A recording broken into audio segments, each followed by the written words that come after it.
It's Wednesday, October the 1st, 2025. I am at Joel Pearl, thejoelpearl.com on Blue Sky, and it's time to get in the weeds. Like I said, a wonderful Wednesday. It's nice out here in Toronto. The fall days are coming. The first day of the new month, so clearly you got to do whatever you can to bring on the pumpkin spiced whatevers.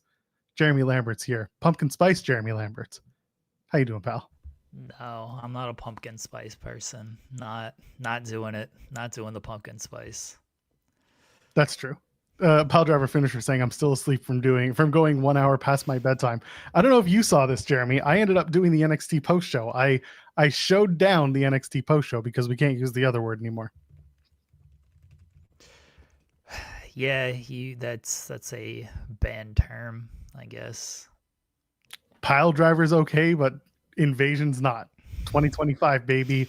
Me of all people should understand the reason, but it's still whatever. It is what it is.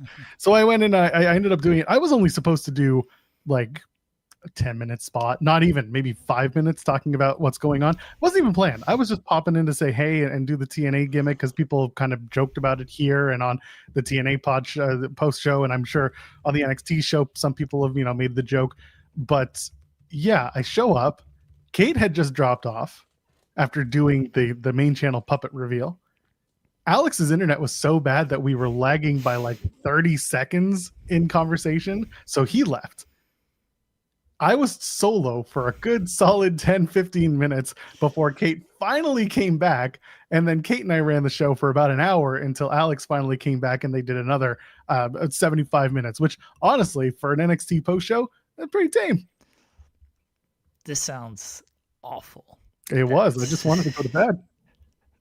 I saw you were on there, and I thought about like popping in and seeing what was up, but I decided not to because I had better things to do. I was watching baseball at that point, although the game that I was watching sucked. But yeah, I was like, there's got to be something better to do. We'll talk about all this stuff tomorrow, but I'm glad it all got sorted out, and whatever happened on that show. I was loopy. I was exhausted. I didn't even know if the words coming out of my mouth made sense because I had done the Raw post. Do they ever? They don't. I really just open my mouth, and I hope people just like the timbre of my voice, and that's the only reason they stick around. I get it. But yeah, I kind of. Oh, there it is. We'll talk about this in a second. TNA just dropped some dates and information. So I did the Raw post show with Grand Pooh Bear on Monday, which was a lot of fun because Pooh and I, first of all, had never worked together. And also he has like very different opinions on wrestling. What was that? Something just crackled on my scroll, boy. Yeah, that was you. That was me. I think that was I hope that was a bird. But was you need to look out the window. Is there someone washing the window again? Can we talk to him? No, okay. Oh, what the? That was not a great sound. Is that? I hope I don't hear that again. Are you good? Do we need to investigate? Okay. I hope so. Otherwise, we're going to have problems. To hear another one. I'm a little nervous about that sound. My God. Yeah, that was if you heard it. Yeah, I heard it. Yeah. I don't think it was the camera. The camera's not vibrating. This was an off-air conversation. Yes, this was the camera needs to be filled in for people here who don't understand that I'm hoping Joel was having camera issues beforehand. I'm hoping that it wasn't my side panel on my computer because that's a glass side panel. It could be that. I hope it's not. That doesn't sound good. Yeah, if it was. I mean, also, it's maybe my computer getting back at me for looking at a new computer to buy eventually because I want to be able to render stuff in 4K a lot faster than this computer. This computer is great, don't get me wrong, but it's 5 years old. I got it at the beginning of the pandemic. I would love to upgrade it. I can get a new graphics card, but for the price of a Mac Mini M4, I can just get a Mac Mini M4 and get a brand new computer. So I haven't really decided what my plan is. But if that was the glass, then, well, looks like the ventilation on this thing is about to change. Anyway, hopefully that was nothing. Maybe it was just my desk. I don't know. That was weird. If you heard the crack, I'm sorry. It was the last shred of TNA self-respect. That's what everyone heard the crack, Joel. Did they? Good. I assume so. I mean, if I heard it, that means I assume it came through pretty well for most people. I just don't know what it could have been. Well, Do you need to investigate? Was it No, something because out? Was it something outside? I hope so. But Okay. like again, I live high enough in a building that wouldn't do that unless a bird flew in. But like the bird would have had to fly in right here because this is like I can't see out the window here. I'm facing a window, by the way. Like I do natural Yeah. lighting for this show because it's easy. And there's another window here, but the sound was over here, at least in my ear. Like, oh boy, was it behind me? I don't know. Was it? It actually might. It could have been. Do we need to call the cops? No, because if it was Okay. behind me, then it was the Rey Mysterio mask that's sitting on a light. It Uh, it probably just popped off the balance on the TV. Maybe it was okay. that. All right. I hope so. Anyway, we spent way too much time talking about whatever the hell this is. That's Uh, fine. What are we Ryan talking about? Lambert. TNA? That It's sounds true. terrible. Ryan Lambert telling me to get a new PC and charge it to Fightful. You know what? If I could, I would, but Yeah. only one guy gets to do that, and I'm currently sitting on a show with him, so we're good. I don't get to charge a PC to Fightful. Trust me. Well, no, but you got yourself a new computer once upon a time. Yeah, I didn't charge that to Fightful. Not the whole thing. Any of it. Hold on. Let's not act like I just built every. I thought there was some help on that. Maybe I'm wrong. No. Well, I probably bullied Sean into that on the air. No. I don't think I've charged. I charge my Sirius XM subscription to Fightful because Sean uses it as well, and my Triller subscription, Triller Plus, which I barely use, honestly. I could probably take that off, but whatever. It's $5 a month. Otherwise, that's it. I don't expense like anything to the website. I think the only thing I've ever like majorly expensed was SummerSlam tickets. That was something that Sean said I could expense. So yeah, otherwise I don't charge. Again, I don't get to expense anything, unfortunately. I wish I did. I wish I could have expensed some of this computer because, it's a Mac. It was a new Mac. It's not an inexpensive computer. I remember when I told the wife about it because my old one was dying. She's thinking like, oh, sure, spend a couple $100 on a new computer. That's fine. And I'm like, yeah, this is like $1,000. And she's like, what? Why are you spending that much on a computer? She completely understood it because she's like, well, he uses it like 18 hours a day. He kind of needs a really good computer that's going to hold up for him. She just, when she's on the computer, it's filling out forms and spreadsheets and stuff. She doesn't need it for anything like super high end. So she just needs a relatively inexpensive one. But yeah, when I told her it was like $1,000, she's like, I guess that makes sense, but also what the hell? But no, I did not get to expense a single dollar of that computer to Fightful. My mom helped me pay for it as part of my birthday gift, but that was about it. There we go. We bullied your mom into giving you a birthday gift on the air. We'll go with that. Probably we've not done that a few times actually. That's true. I'm surprised she hasn't called yet to try to give herself credit for getting that computer with you. Next time. Not yet, anyway. Next time. It looks like whatever that was. Maybe it was one time. It could have been this water bottle that's sitting next to me. It could have been this. Right. I don't know. Hopefully it was nothing because that would be very upsetting. Not upsetting is leaving a thumbs up on the video. So why don't you go ahead and do that if you haven't yet? Because it's a big day. It's a busy day. We're gonna show down and show out and blah blah blah. Leave a thumbs up, and also you can subscribe to the channel. Content every day. We were talking offline about our next steps when it comes to content, and I think Jeremy and I are going to start working on getting more ITW out there because a 2-hour show is one thing. We were doing clips, we were doing shorts. We want to bring that back to the masses, and of course the audio. I know Jeremy mentioned it yesterday. I will reiterate: we are in the process of moving platforms for our audio. The transfer, I should say, to Blue Wire on the main channel. To be perfectly transparent, also had a few hiccups, so we are currently dealing with hiccups of our own for Overbooked moving to Blue Wire and moving to the same platform that the Fightful account uses, the main channel. So once that's set up, we will have episodes back and uploaded. So just bear with us. I apologize. I know if you're watching us here, odds are maybe you don't consume the audio, but maybe you've been listening to the audio and you're like, well, now I got to watch the video. First of all, I'm sorry. It's our ugly mugs. Second of all, hey, pro tip, if you're watching live and maybe you want to save data, if you go to our Twitch channel and turn on audio only, you can also watch with the screen off. So that's something that you can do. That's what I do when I'm commuting around town and Jeremy and SB3 are doing a show. So go ahead, do that, and we apologize for the delay, but it will eventually be up. And in the meantime, just send us a super chat so we can buy a PS5 for the channel. What about a PS5 for the channel? I don't know. We don't need a PS5. I just saw Zeno Hour saying, can I charge a PS5 to the Fightful account? As long as you don't get it from Matt Hardy, whose socials were hacked this morning. Oh, yeah. That's not good. Hopefully Matt's okay with his hack socials. He's got it. His Twitter's back. It says that he's got it doing that.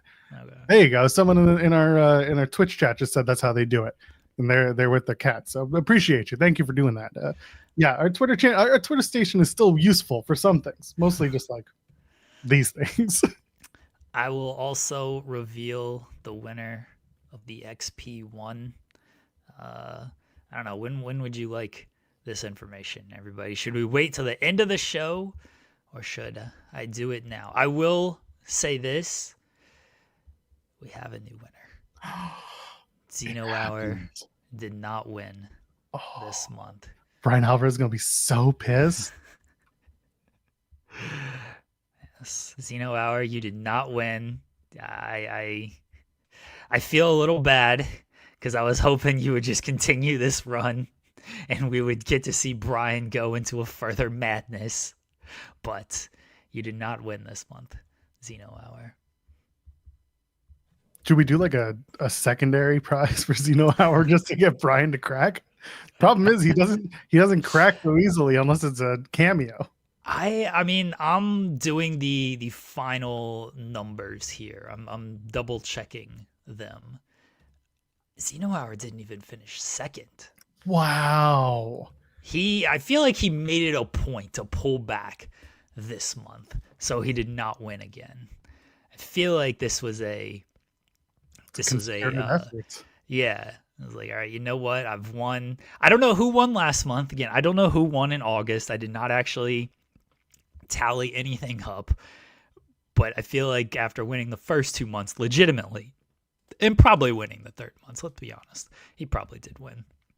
I feel like he made a concerted effort to pull back, so he did not win for the fourth straight month. Yeah, Barkov's saying he rigged it himself. Zeno Hour rigged it so he wouldn't be the main character for another month. Yeah. All right, we'll just go ahead and review. I also think that how the points are tallied changed as well.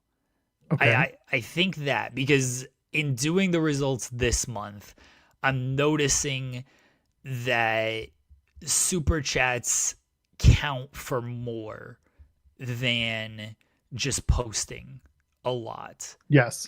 Yeah.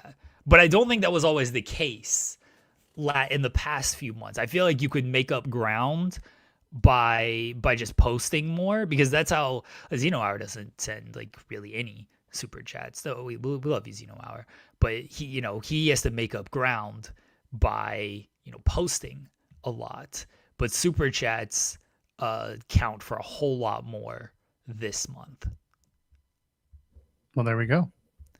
So people have kind of figured it out, but Volub did win. Volub won the XP1 this month.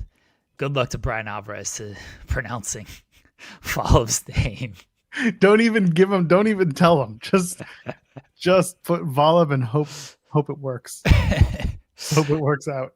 And Lab Glass was second, and Lab Glass sends in super chats. So yes. Yeah, super chats seem to count for more than just spamming posts nowadays. There you go.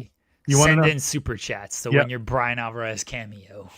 Oh, I'm putting his full name, Bargov. I'm doing the full name. No. We're gonna go all out here and see what Brian has to say, how he's gonna pronounce Volub's name. He's purposely gonna screw it up. You just know it. Oh, that's so funny. I'm looking forward to watching that one. It's gonna be different. Congrats to Volub. It's October today. A new month starts. you can be that person. Just give us all your money is apparently the answer to how you can win. Listen, I've been saying it for months, and Jeremy's always like, don't try to bait them. And I'm like, well, now we have empirical data that shows if you give us all your money, you might actually win. It's and like, you do get a prize, so it is. I mean, this is a prize, I guess. A cameo from Brian Alvarez. I mean, you saw the Tom Lawler appearance yesterday. It's very good. It's a very good cameo. I mean, anybody who's ever watched one of them knows, like, you get your money's worth on that Alvarez cameo. He does not skimp. So I feel like it's worth it to get the Alvarez cameo to send in your money and support this dumb little show that we do. We're getting bigger. I swear to God.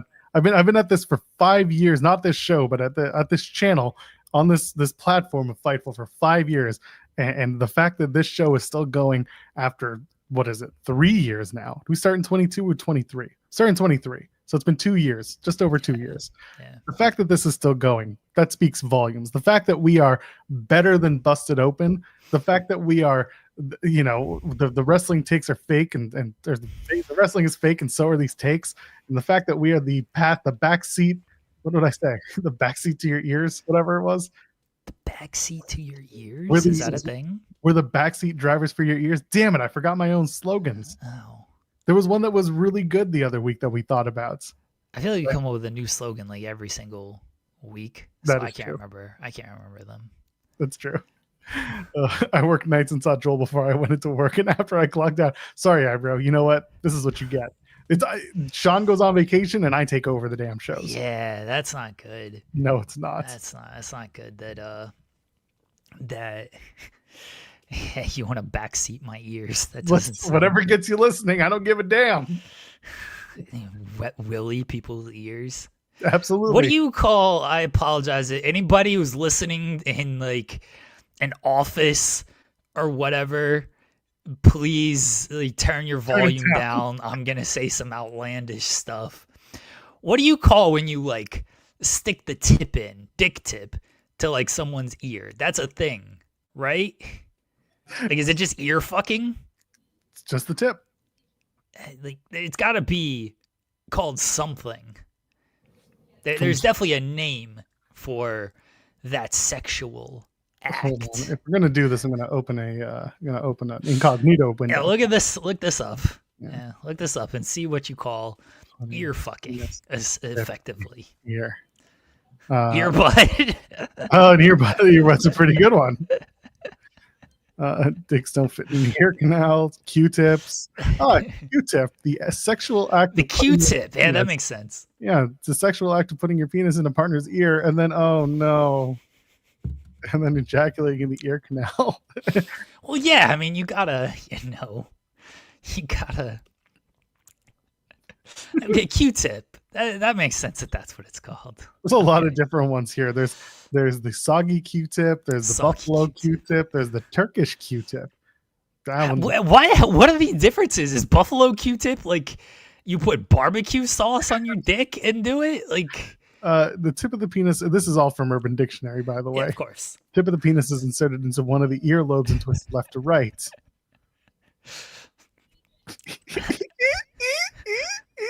Infuction, yeah. Infuction. That's a good one. Who needs to talk about wrestling when we can do this? These are the things I think of, folks. There's the aggressive Q-tip. The aggressive Q-tip? Okay. Aggressive Q-tip takes place when the male becomes erect and aggressively attempts to insert that erection into the inner ear of the person. Ironically, the receiver may need a Q-tip after the act is completed. The ear, yet another orifice that cannot get pregnant. I like how it specifies it cannot get pregnant. Just get your ear pregnant. All right. That's true. Andrew Zarian, I'm glad to see you're here because I was worried you were gone yesterday. Yeah, look, there was a Q-tip in Scary Movie 1. Yeah. Oh, what a great movie. They're bringing that back, right? Scary Movie? They're doing a new one. They'll bring a new one out every year until half the cast is dead. When it was done on the nose, is it the tweezer? Oh, no, because the tweezer, you use two things to deal with it. So right. Hypothetically, you need two penises. All right. What do you call when it goes up the nose then, Joel? Can we look that up? Oh man, all right. That seems not good. Like, I'm not to say that I understand the ear because I don't, but the nose is that's tough. A nose job, and maybe It's probably a nose job. yeah. But that's also rhinoplasty, so you know. Is that maybe they call it rhinoplasty? They do. Yeah. Nasal sex. Just nasal sex. Just nasal sex. Okay. That's what people are calling it here on the Urban Dictionary. On the nose. When you On the nose. I just don't want to. The Daryl Strawberry. That's good. Oh God, this is awful. The Cardi B and Nicki Minaj with the way these two are going at it. Talking about doing cocaine. I saw the tweet about it's your son's birthday, taking to Chuck E. Cheese or some shit. Oh, that was hilarious. The first reply was like, her husband's on a sex offender list, so they can't go 100 feet near the premises. That's awful. When I saw the initial tweet, I was just like, we just did this last week with someone in wrestling. Why are we doing this again now with rappers? Wet ass nose. Oh, wet ass ear as well. When? Oh God. These are I'm sorry, folks. Yeah, you get bored. You get bored and start thinking, this is why you work so hard. It's not that keep you from doing this. It's not that I get bored. It's all right. All right, which one of the 12 children did this to you? Let's go. Wait, what? Hold on. What? Sometimes kids ask questions, Jeremy. I thought maybe this is one of those conversations. That's very true. But no, it's not that I get bored or anything. My brain just works in mysterious ways. You know what I mean? Like it just. Hey, you don't need to say you know what I mean. These people see it every single day, literally 5 days a week. They see this. So when Joel's talking about backseating in someone's ear, like that's what I'm thinking of like, all right, well, what do you like call that? So I apologize to everyone, sort of, not really, but I tried to give people a warning out there. I do have messages, but it's like regular listeners too, so it's like great people, and they're like, I was listening to you in like an office. That's why I said an office turned me down. I was like in a public space, and you're talking about jacking off or fucking something, and I'm like, oh, I'm so sorry. Like I don't want to get anybody in trouble with this stuff, but you know, this is morning show fodder, right? Listen to any morning show that's out there, not just wrestling specific, because we're the only good wrestling morning show. True. They all go off the rails with conversations, like all of them. I've stopped listening to music so much. Although the new Taylor Swift album's out at midnight on Thursday, so I'll be listening to that plenty. But I've stopped listening to music for the most part when I'm driving. I've been listening to Dan Patrick again. And for people who don't know, Dan Patrick kind of inspired this show because it was during my long trips to North Carolina when my dad was not doing well, that I would always listening to Dan Patrick, and I was like, man, what about like a wrestling morning show? I didn't think about Busted Open at all. Who could possibly care about them? I was thinking about, what about like a wrestling morning show? That'd be something. And so I've been listening to Dan a lot lately because football season's back and everything. And their conversations are just all over the place. It's great. I love it. It's legitimately, like, again, it inspired this show. It's my favorite morning show of all time. And I aspire to be like a fourth of good as Dan Patrick is. And I'll probably never get there, but bless Dan. But their conversations are just outlets. It's outlandish. It's not fully wrestling. It's all over the place. Now they can't get away talking about some of the stuff we do because they're, on actual platforms that they also have regulate. They also have sponsors and things. Yeah. God forbid we ever get sponsors, right? Right. Are we too bad for Blue Chew? Is that the conversation? Can we not get a Blue Chew sponsorship because we talk about dicks too much? But it's all over the place. But it's great. I love it. So that's what happens here. You know, we're all over the place. If you're here for the wrestling, who is the Fritzy of IT? Oh, it's 100% Kimmy. Yeah, that's a good call. Xeno Hour. All out the group chat that we have with her, where she now sends us tweets about Britt Baker, and we just say, "Who?" Yeah, it's 100% Kimmy. That's Fritzy. And yeah, nobody will get that unless they actually listen to Dan. But that's a good shout, Xeno Hour. I'd give you the XP1 just based on that comparison, but I can't go back and. I mean, I guess I can. It doesn't matter. I run things. Retcon everything. Yeah, it's fine. Yeah, I run things, but no. Yeah. What were we talking about? Ear fucking, nose fucking. I think we were talking about the different taglines the show has had. Well, ear fucking might be one of them. Yeah, coming up in the weeds. Well, fuck your ears. Honestly, if this was an alt rock station, probably get away with it. I used to love it. There was a station in Ottawa called 101.1 XFM. It should have been there. That should have been their slogan. XFM. Well, fuck your ears. And people be like, "Is this like a literal thing?" Because like we'll do this. That's basically how it goes. You know, we'll fuck your ears around here. Listen, there are more egregious people in the wrestling space doing shows than us. We just happen to have a larger platform. It's kind of unfortunate, but also kind of what we're after. So here we are. And we're not. I mean, maybe I'm giving us too much credit here. We're not like terrible people. No, God, no. Okay. First of all, yes, while we stroke ourselves off while we talk about we're not terrible. We just talk about dicks. It's almost like the Daniel Tosh approach, where not Tosh.0, but if you watch he's got a podcast because everyone else does.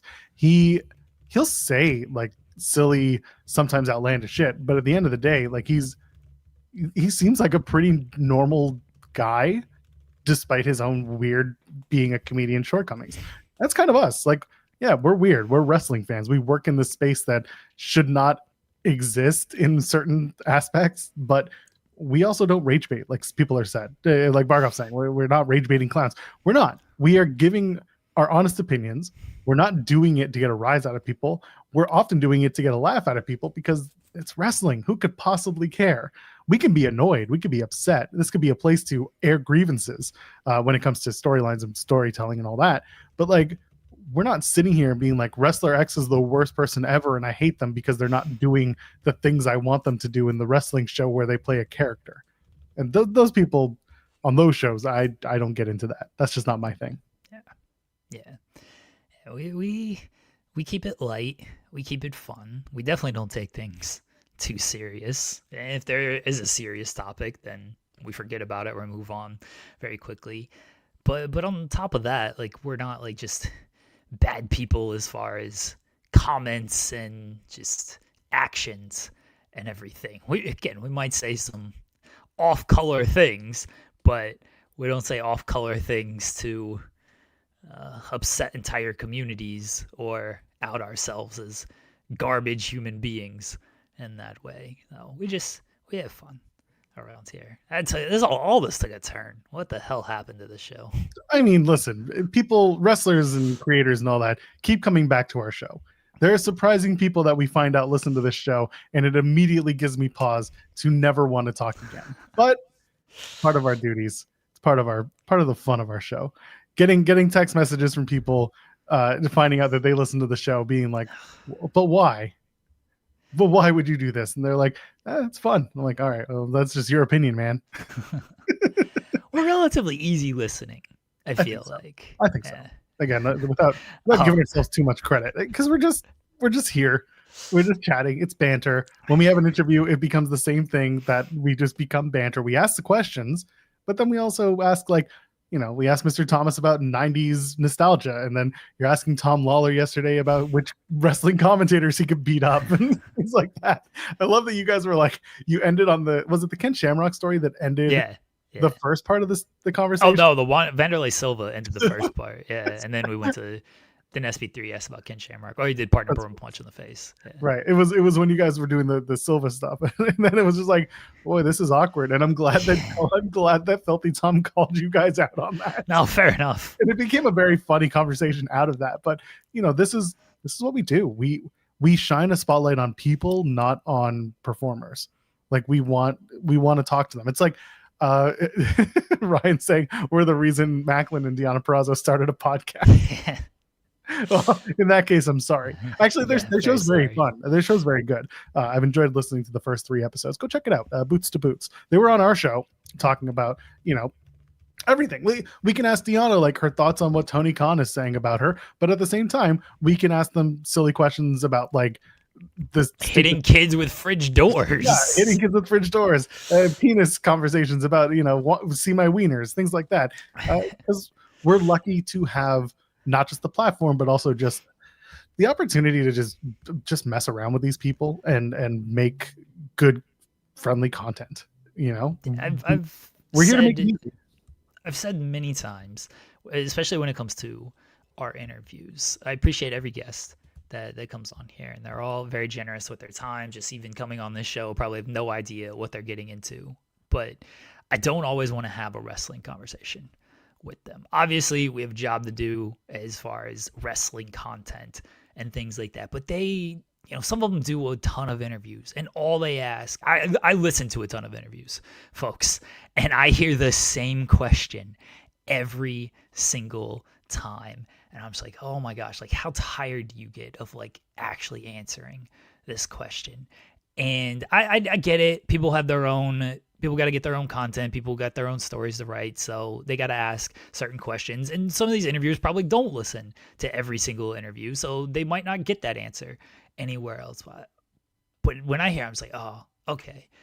And so we ask wrestling questions, but then I want to ask other stuff. Joel, obviously, asking music and things like that. We like asking about television shows. And then that steers the conversation into something completely different. And then who knows what kind of topic we'll get on. The Tom Lawler question, beating up commentators. This is straight out of a Dan Patrick playbook here, because he'll have guests on, and he'll have like former NFL players who are now analysts and things like that. And he asked them, he's like, could you beat up Tom Brady? Because Tom Brady's an analyst. He's like, you two got in the octagon, could you beat him up? Type of thing. So I straight up stole that from him. But it's a very light question that it's like, you're not going to get that question. Everybody else is going to bring on these analysts, like, tell us about this game, break down this game, blah, blah, blah, blah, blah. And like, we want to just do something a little different on that stuff. And if you're a content creator and you listen to this show, first of all, what's wrong with you? But also, if you're doing interviews, my if I can give any advice, here's unsolicited advice, because this is my platform, so I can do it. But if you're listening, a lot of talent love those kind of out of the box interviews. That doesn't mean get weird with it, but it does mean like doing your research is one thing, and that's great. You should always do your research. But sometimes, like, I'll pull up an old wrestler's Instagram photo from like 5 years ago and just get a comment on it, because it's comfortable, and that's what you're trying to do. Is you're trying to make that person feel comfortable so that it's more of a conversation and less of an interrogation. So while some wrestlers will be like, yeah, this interview was easy because they're asking easy questions that I've already been asked a billion times, that's one thing, that's your prerogative. At the same time, if you can find stuff that kind of breaks a wrestler out of their shell, or breaks a performer, whoever, out of their shell, so that they are being more real with you, then you're probably going to have a different take from that person about whatever the line of questioning is. But then also, you can only ask about TNA. They're only going to talk about TNA. You've got 18 minutes maximum. They have a very busy schedule. You can only ask about TNA. So stick to TNA questions. Hold on, let's not give away full secrets here. No, everybody, keep asking wrestling questions. So then nobody wants to do your show, and they all just come to our show. Yeah. Yeah, that's it. My bad. Ask the same questions they've heard a million times, so they no longer want to do your show. Ryan saying, content creators who listen to the show, Zeri and Kate and Macklin, you couldn't be more wrong. Macklin does not listen to this show. Yeah. Unless he's on it. I hope nobody listens to this show outside of everybody here. We appreciate that you guys listen, but we don't need important people listening to this show. That would be terrible if important people listen to this show. Hey man, let us have the influence. And my wife listens to this show, and she had to run some errands and stuff this morning, and she tuned in late, and she just goes, what happened to get on this topic? I'm going to text her back, ear fucking and see what she, because that's how we got here. It all started with ear fucking. Pretty much, that's how we got to it. Yeah. It's 35 minutes in. What's the worst? What's the worst that can happen? Macklin definitely does not think this show is busted open. He knows this show is better than busted open. Yeah. That I can say with full transparency and full full belief in this, full wholehearted belief. He knows his creative boss does the other show, so he's aware. Speaking of TNA for 2 seconds, I made reference to this. No, I made reference to this earlier. They did announce the dates that they're doing in Florida and El Paso, Texas. So to round out their year, they're doing a live Impact Thursday, November 13th. TNA Turning Point is going to be on the 14th of November, and then they're taping, I assume, 2 weeks of Impact on Saturday the 15th. Doing it at Full Sail, so you can. Oh boy. With that, what you will. NXT Invasion. You bet. Redux. You're gonna get past Bound for Glory and then an entire month just to go right back to the Invasion angle. Sorry, Showdown. Whatever. And then TNA Wrestling presents Final Resolution on Friday, December 5th. So hold on. They're okay with Final Resolution still being a show, but Invasion's off the table? All right. Jews, we got to talk about this as a group. This is all weird, okay? I get it's Final Resolution and not Final. Take out the RE and call it Final Solution. I get it. But like, we got to pick our battles here. Okay, this is weird. Wasn't the other thing with Invasion was the date? Yes. Right. Okay. So what had effectively happened was, for those who didn't know or keep up, when everything in the Middle East kicked off most recently, this was a couple of years ago. It happened on October 7th, when Hamas went into Israel, and there was a massacre. It was what kicked off a lot of the stuff that we're dealing with now. That happened on October 7th. Then they announced invasion, and there were certain people in the Middle East that got upset about it. Now, here's what I have been looking into. When that news started spreading about there was some upset people about, hearing about the show, it was, what I was getting was from a reel from Sky News Arabia. It was an Instagram reel, which when I went to go look at it, it had been taken down like an hour after people had posted about it. So for me, it was like, it just happened. Okay, it happened, but it's gone.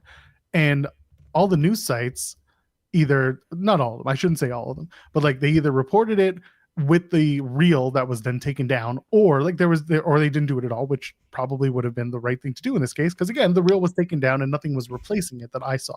So then they replaced it, and now it's just Showdown, and the logo is equally as ugly as the old Invasion. Yeah, it's terrible.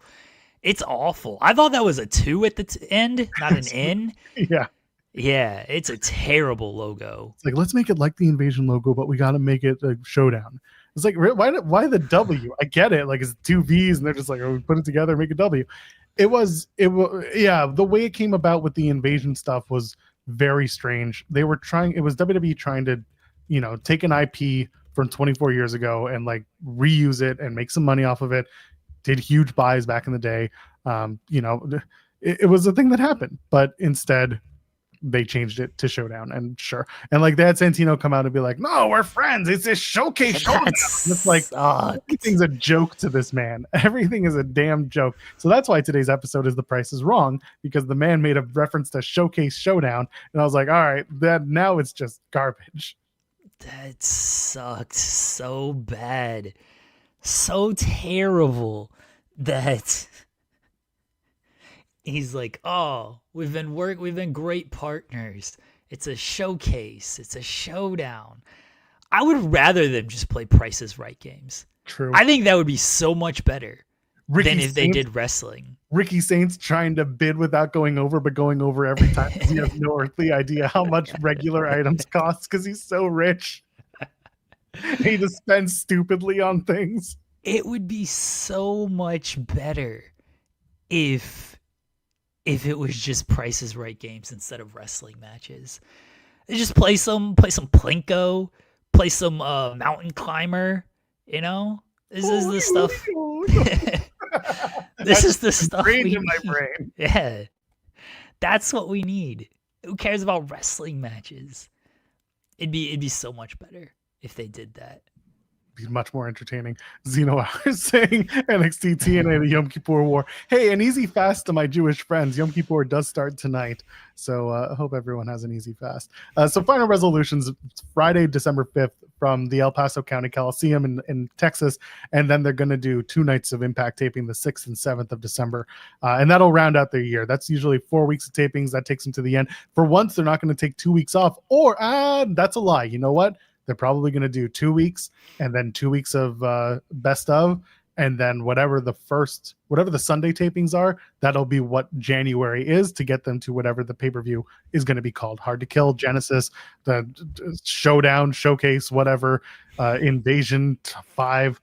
Regardless, that's probably what you're going to look at for their taping schedule and when they're going to air. One thing that's hilarious, if you go to the This Is TNA socials and you look very close, not very closely, but close enough at this poster with all the dates and all the logos, the TNA logo is 2 different variants. One has. Did you point this out, or did Garrett point this out? I pointed right now. I'm pointing this out. Okay. We'll talk about the Garrett thing in a second because I thought of him immediately. If you look at the Turning Point logo, it is the one where the yellow on the corners pushes right up to the letters, to the T and the A. But if you look at the Final Resolution logo and the El Paso, like the stuff in Texas has a different TNA variant where the gradient kind of fades more in the middle. It's very weird. You got to have a look for it. So anyway, they'll do a live Impact, and then that's the only live Impact for the rest of the year is Thursday, the November 13th edition. Yes, Garrett. I was watching last night on NXT, and they introduce Mike Santana as one of the team captains for Team TNA, and he comes out and he has the old logo featured with his nameplate, to which I immediately was like, oh, I'm bringing up this tweet because I will never forget when TNA revised their logo to get rid of the X marking through the letters with the yellow. And I've given people on our website guff about this before, and I've been like, you got to use the new logo because there are people who definitely notice this, and it's good to have updated branding for everything. So Garrett had not printed out. He had tweeted out. This was July of 2024. I like the new TNA logo revision. Excited to see the wrong logo on news sites for like 4 years. I immediately grabbed that tweet with what aired on NXT. I'm going to pull it up real quick. But this was just amazing. It was perfect. It was exactly what I expected from WWE. Let me get this thing up here. Where's the Santana deal? Yeah, I knew Garrett had tweeted it out in the past about the logo. There it is. There's the old logo on last night's episode of NXT. Just great. I know it's nitpicky, but it's so funny to point this shit out sometimes in front of your partners. You don't care. They fixed it for the rest of the night. It's the only time it showed up. But when it did, I was just like, perfect. Exactly what this partnership is. So the new logo is the yellow across and the red across. Like it's crisscrossed. But it's just the tips effectively. That's the logo I'm seeing. So this one, of course, I just got rid of it. So the one from last night is the logo that Scott D'Amore rebranded TNA with. This was the old logo where you see the N has the 2 shark fins coming out, the yellow shark fins, and there's yellow in between. So someone at Anthem was just like, why would we have the yellow crossing through? You cannot see TNA as easily and as effectively as that. So they got rid of those, which I thought was actually a really smart branding idea. They should have done that.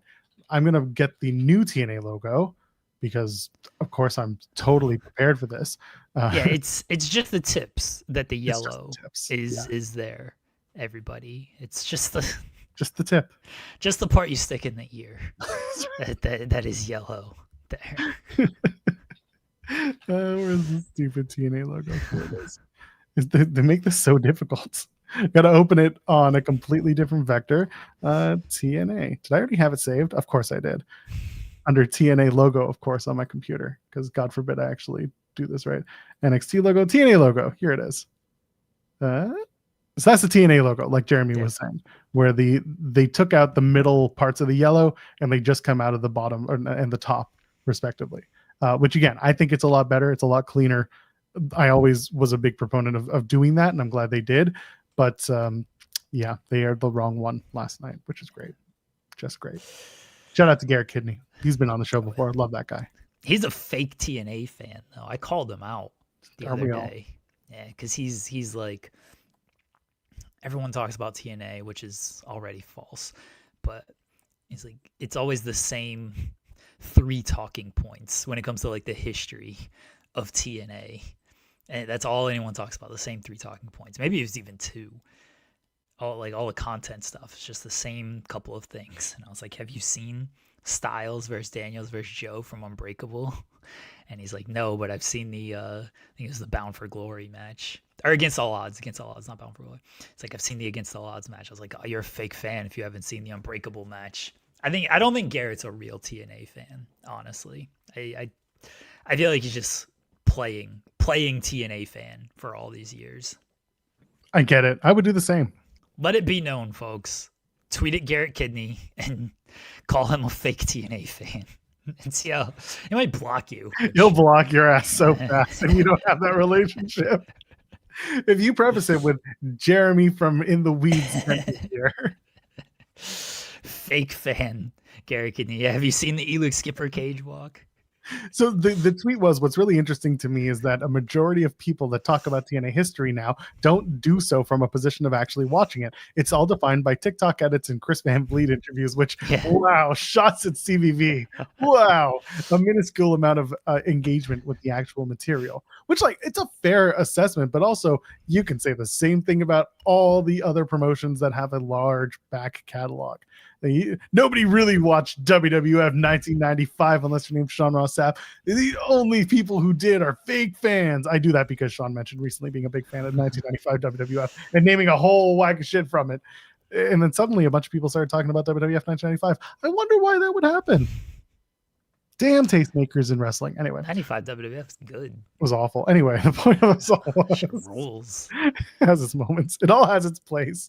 The greatest TNA moment is, in fact, the debut of Tito Ortiz. Go back to the TNA live tab on their socials, on their YouTube channel. They did a recut of that for August 1, and it was just a different look every time, a different cut for like 4 hours. It's a great video. I'd do it after you watch us. There's so many great moments in TNA history. Yes. Like, have you seen Styles versus Daniels versus Joe from Unbreakable 05? See, my favorite is the there's the wedding of Brooke Hogan and Bully Ray. Yeah. There's the wedding of ODB and Eric Young. There's the wedding of Ali and Pepper Parks. There is the wedding of, I'm trying to think of so many. Steph and PCO. Stephanie and PCO, which I called months ahead of when they did it. Oh God, now I gotta look up TNA weddings because I think I just hit a bunch of them. I feel like you hit all of them. I don't know if there's been other weddings in TNA. There's been a bunch. I feel like there's one we're missing that Father James Mitchell officiated. Oh, I thought, didn't he do Delanders and PCOs? Did he? No, he wasn't there for that. Oh, okay. I don't think he was in the country. Impact. No, that's Impact Zone Wrestling. That's not the same. Oh, this is so. Why is this? This doesn't make any sense. These are just famous wrestling weddings, but none of them are actually TNA.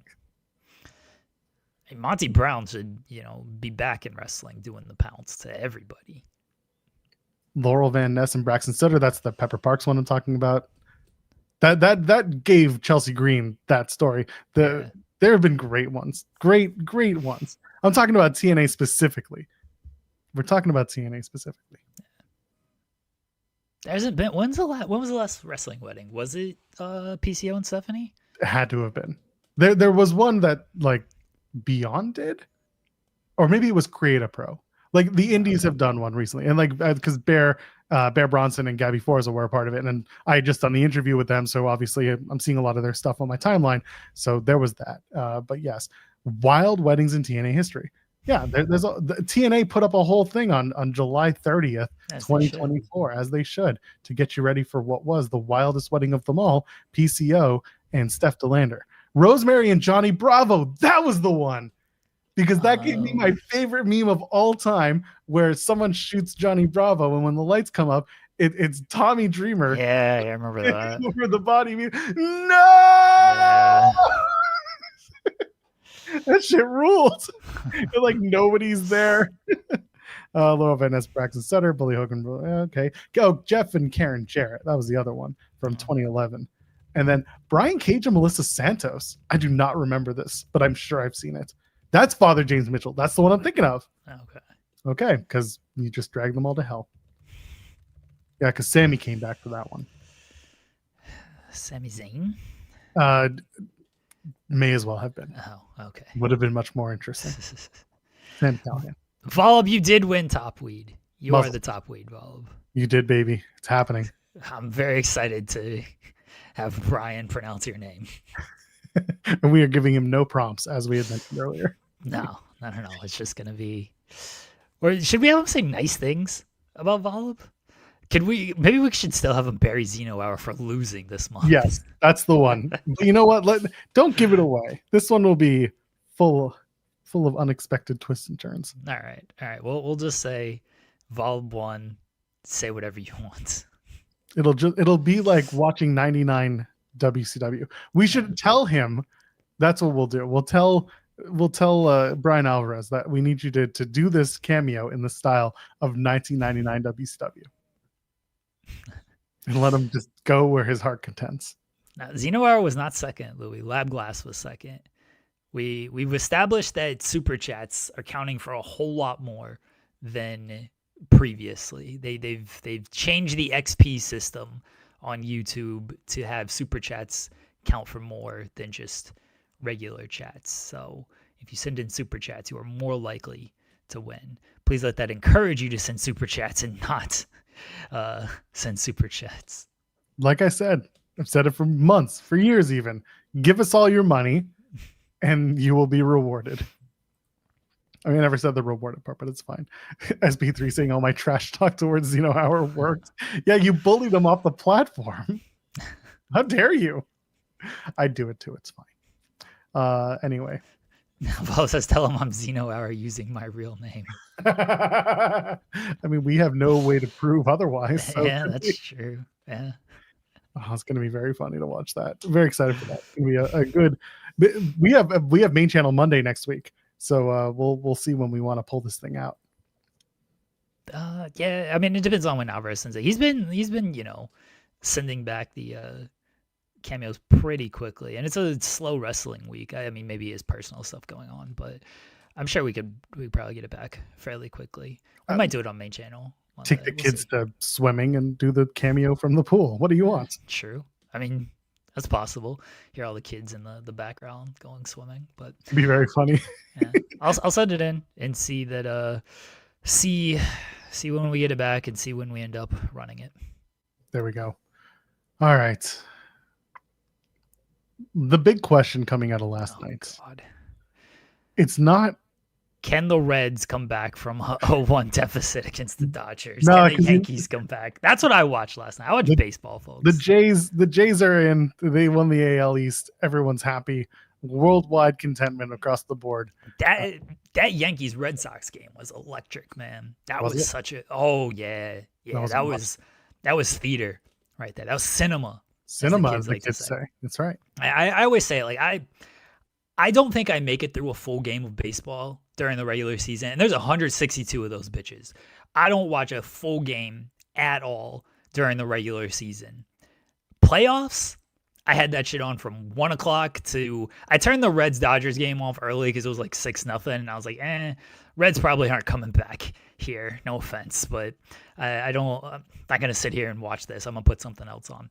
But the first 3 games, they were all 1-run games, 2-run games. Like, they were all very competitive. And I was watching it all day. And the Yankees and Red Sox game was... Oof, it was high drama. Like Max Fried and Garrett Crochet just out there dealing, and then the decisions that were made. Yeah, playoff baseball is very good when it gets down to, if it's a close game in the final innings. Like it's so high drama, so high pressure. I watch the playoffs all day. I don't care at all about the regular season, but I'll be watching the playoffs again today. I watched NXT, obviously. I saw what happened, but I was way more locked into the Yankees and Red Sox game because the game started at 7, so it was ending around the time it ended. It actually went by. Actually, the game started at 6, not 7. It was ending around 9, a little after 9. So, yeah, for the first hour, I was way more locked in on Red Sox Yankees than NXT.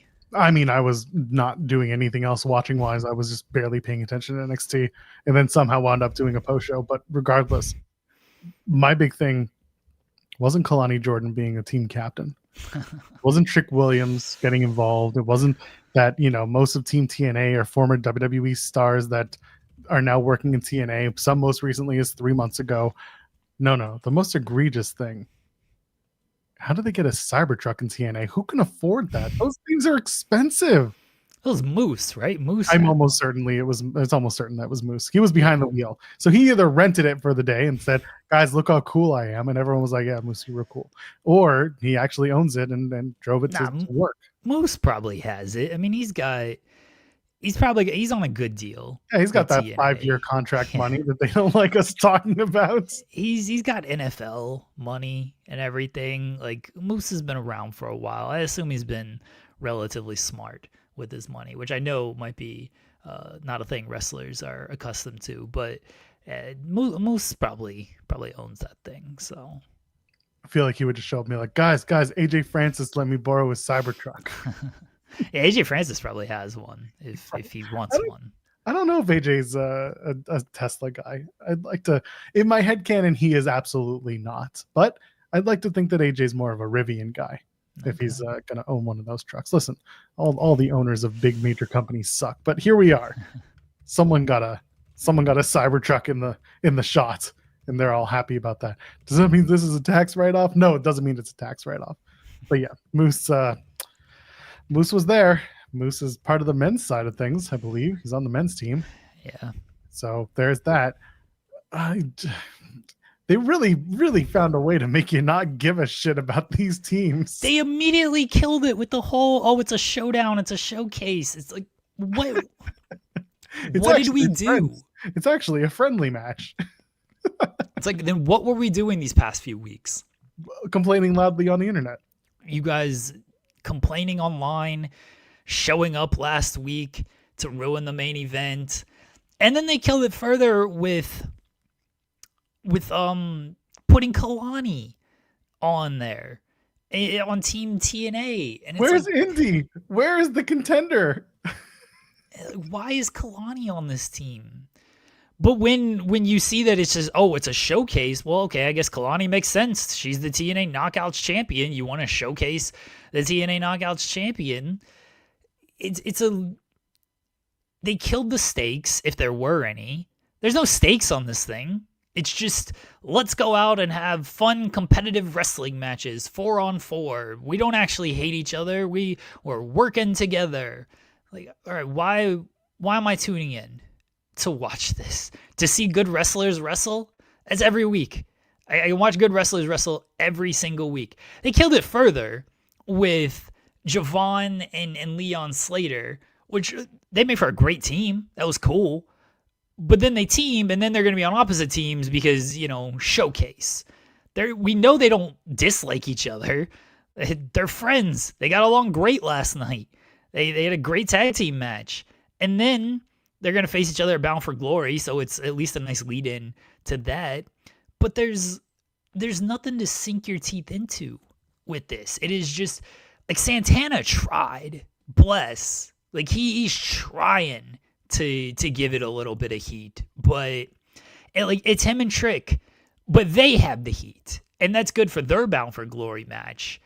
But there's nothing else there on this. The Ali stuff was good. I did like the Ali stuff, and then them bringing all that back around. That match actually feels important and feels like it's a actual TNA versus NXT kind of. All right, we're going head to head here, but these these 4-on-4 matches, they're only 5-on-5. These 4-on-4 matches was just like, these teams aren't that great here. Like these aren't invading teams. They're kind of showcase teams, but the women's team is really bad. So let's give you both sides of those teams. Team NXT. Actually, I'll give you Team TNA first. Kalani Jordan, who is the Knockouts World Champion. Signed to NXT. Not signed to NXT. She is signed to NXT. She is Yeah. not signed to TNA, but she is the head of Team TNA and holds their Knockouts Championship. Yeah.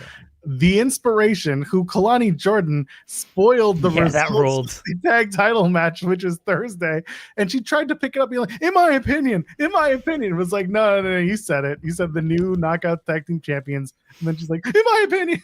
She fucked that up so bad. Anyway, the Inspiration, Jessie McKay, Cassie Lee, they're out there.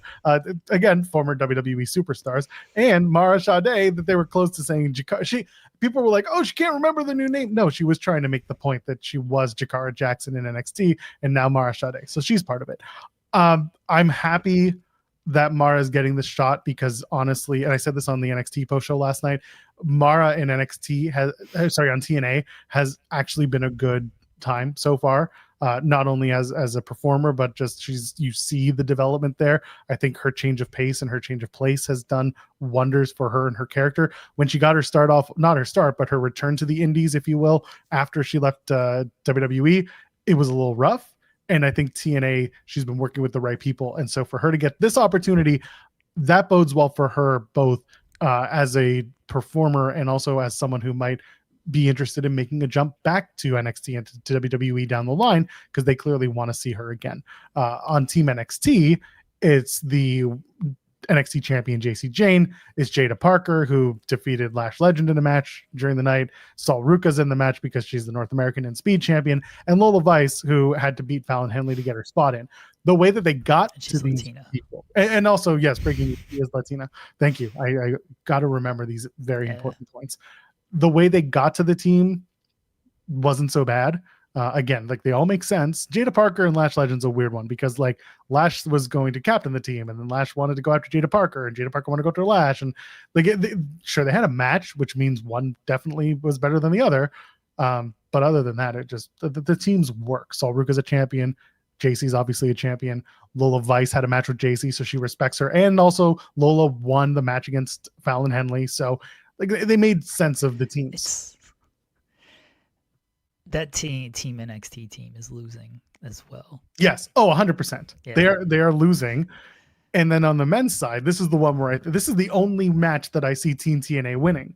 And so Team TNA is Mike Santana, who is the number one contender for the world. No, I think Team NXT is winning the men's side. No, I think Team TNA is winning the men's one, and then the women are Team NXT is winning the women. No, Team NXT is losing on the women's side. That's very clearly set up. So they can have Santana win this match so that he can lose at that glory. Is it elimination? Did they clarify that? It's 5-on-5, and they're calling it 4. Sorry, 4-on-4. It is elimination. As far as I understand. Positive? I'm almost positive because it's Survivor Series. Here's why I'm saying that Team NXT is losing on the women's side. Look at the team. Fallon and Lola don't get along. Jada and Lola don't get along. Like it's all dissension on Team NXT, and they're gonna play into that. Sorry, not Fallon, JC, and they're gonna play into that with the women. Go to the other side. You got Kalani, who's an NXT person, win and stand tall, and it's like Team TNA won, but like it's an NXT person who won. The men's side is why I think Team NXT is going to win, because that's actual NXT talent against TNA talent. And I don't think that they're going to have TNA talent win. They ain't pinning. I don't think they're pinning Ricky this quickly if this is an elimination thing, because they put Ricky on there. So what if someone returns to take out Ricky and get him pinned? I don't think they care about pinning Ricky or not. They're very okay with it. He's not Obafemi. He's just the new champion. Sure, but like he's the new champion, and I don't think they're gonna. I mean, maybe they do some type of count out and Ricky gets. That's how Ricky loses. But I don't think they're gonna just beat Ricky like that. It's so they'll beat JC. They've beaten JC. She loses every single tag team match she's in. They don't care about beating JC in these tag team matches. And again, Kalani stands tall because TNA wins with their NXT Knockouts champion over here. I feel very confident on team NXT losing on the women's side and maybe Team TNA wins on the men's side as well. That's what I'm talking about. Is on the men's side, Trick is going to cost them somehow. He's gonna cost them the match. But he doesn't like TNA. No, but he likes, but he likes screwing with everybody, and he wants the NXT championship more than the TNA one. So it could just be that we're going to Trick and Ricky Saints sooner than later. Because Trick is just the perennial number one contender. You know what they're gonna do? They're gonna have Trick and Ricky stand tall, and then they're gonna do the dumb. At each other. They're gonna do the dumb title stare. That's what they're gonna do. Trick's gonna look over, and he's gonna look at his TNA title, and then he's gonna look at Ricky's NXT title, and that's gonna be. But Trick doesn't give a shit about the TNA World Title. He literally walked past it last week. He's gonna look at it of like, I don't want this, and then he's gonna look at the NXT title and be like, that's what I'm really after. Don't talk about Ricky. Ricky walked right past it. Ricky's not gonna look at the TNA title. He doesn't care about that at all. It'll just be Trick looking at the NXT title that Ricky's holding up. Yes, that's what I said. Okay. I thought it was that they're both going to look at each other's titles because they want both. No. Trick's going to look at the TNA title of like, it might be on the ground. I don't know. Oh, he'll look at it and be like, oh, this garbage. Yeah, I don't want this. Yeah, and then look at the NXT title. Yeah, that's great way to go into your Bound for Glory pay-per-view. Yeah. Look they don't care. They don't care about that pay-per-view. Like I said, I think the women are going to win. I think that Team NXT wins the women's match. I think that Team TNA wins the men's match. There is the winner take all tag team title match. So they're doing the Hardys versus Dark State. Yeah. There are two ways that this can go. And I think I talked about this on Monday.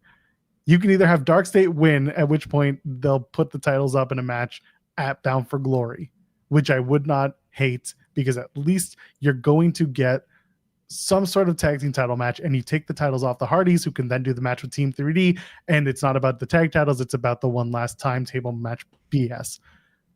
However, knowing the booking committee for TNA, they want those NXT titles so that Team 3D can be like, put those titles on the line too, and the Hardys can be like, we'll put them up and we'll delete you, and then Team 3D wins and they get the NXT and TNA tag titles. And then they're going to retire, but whoever wins Call Your Shot is going to come in and they're going to be a tag team wrestler, and they're going to have a partner, and they're just going to beat Team 3D right away. I think that they said no interference and whatever, right? Yeah, they said that they didn't want, everyone's barred from ringside. Yeah. I don't think that's going to hold. And listen, man, I think the Hardys and Dudleys are going to be the main event of Bound for Glory. I've said this since Joel's been on that. And that's why I don't want Santana to win at Bound for Glory. I think it's useless. You take away the moment that he was supposed to have in New York, and you're going to try and transfer it to Boston, where it doesn't mean anything. And you've got this other nostalgia match, which is now a tag team title match. You're just adding, and you're taking away from the importance of the Santana win. So I think this tag team match next week, it's not going to hold that like everybody's barred from ringside or whatever. Somebody's going to say Joe Hendry's name. Gosh, shit, the Dark State connection. You're right. He's going to appear in this match, and it's somehow just going to end in some type of like wacky no contest. That's it. That's my prediction. I don't think they have an actual plan on what to do as far as a double champions type gimmick. I think they're just booking it for the sake of booking it, and then they have no intention of following up. I got no faith that they have intention of following it up based on everything we've seen from this whole story. Why should I have any faith that they're going to do a double champion gimmick? Or if they do, that it's going to last more than a week, because that's all they've ever done when it came to a double champion gimmick. It lasts a friggin' week. Maybe they'll, you know what? They won't do this, but because they've already sold the Hardys and Dudleys as this one final table nonsense. Maybe somebody will win the titles. Let's say the Hardys win on they beat Dark State. Then they just come out, they get immediately challenged by who's a team in NXT that Hank and matters. Tank. Sure. Hank and Tank come out and like, hey, we want a title shot, and the Hardys are like, all right, and then they just immediately lose the title. So they're double champions for like 2 seconds. I doubt that before happens. losing to Hank and Tank. I think it's call your shot, and they're just going to do it, and they transfer the titles over after Team 3D wins. And again, they'll give the titles to the Hardys because the Hardys are the most WWE team they have, and the Hardys are like, that's the only title we've never held. And it's like, yeah, well, you're going to go into the Hall of Fame soon enough so that you can then go to Saudi in a couple of years. All right, here's my new pitch. Xeno Hour kind of goes with it. Joe Hendry's going to be a Dark State member. Yes. Who gets pinned. And then how, though? What do you mean how? Well, how could he be a Dark State member who gets pinned? He's not known as a member of Dark State. They don't wear masks in the matches. He's going to wear a mask though. But they know who their members are. Unless he can't be the butt guy who makes butt jokes all the time. The only white guy in the group. No, but he's gonna wear a mask. The lights are gonna go down, and so it'll be like the Dark State lights and everything. And when they come back up, there's gonna be like whoever, Osiris Griffin. He's no longer in the match. He disappears, and there's a Dark State member, but they're in a mask, and they think it's whoever. They think it's Cutler James, and then he gets pinned.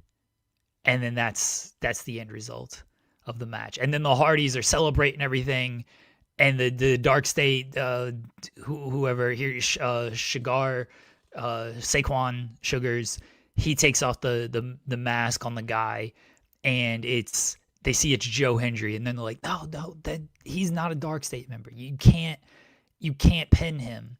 And then here comes Ava, and it's like, oh, that can't happen.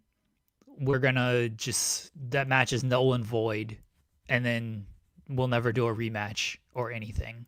So that's it. That's the finish, everybody. Joe Hendry under a mask gets pinned, and then it all gets reversed.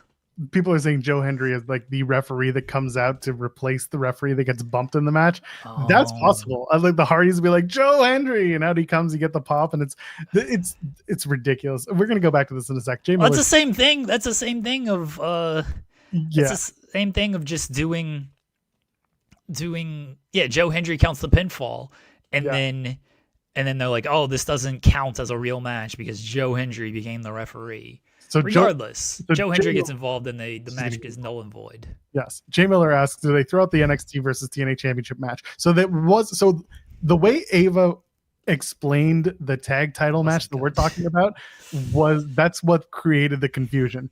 What Ava was saying when she introduced this match was because of what happened between Trick and Oba the weeks before when they had the big schmoz finish, we're not going to let that happen again. Therefore, the tag team title match, title for title, everyone's barred from ringside.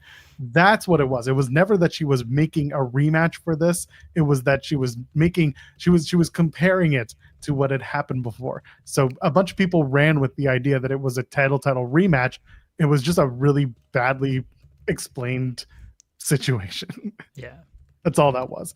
Because I listened to a lot of people talk their way around it, only to find out that it's not actually what's happening. So no title for title matches are happening other than the tag titles. Yes, yeah, that's the only title for title. She didn't explain it very good. She didn't set it up at all very well, and that's what led to all the confusion. But it doesn't matter anyway. It's a showdown. It's a showcase showdown.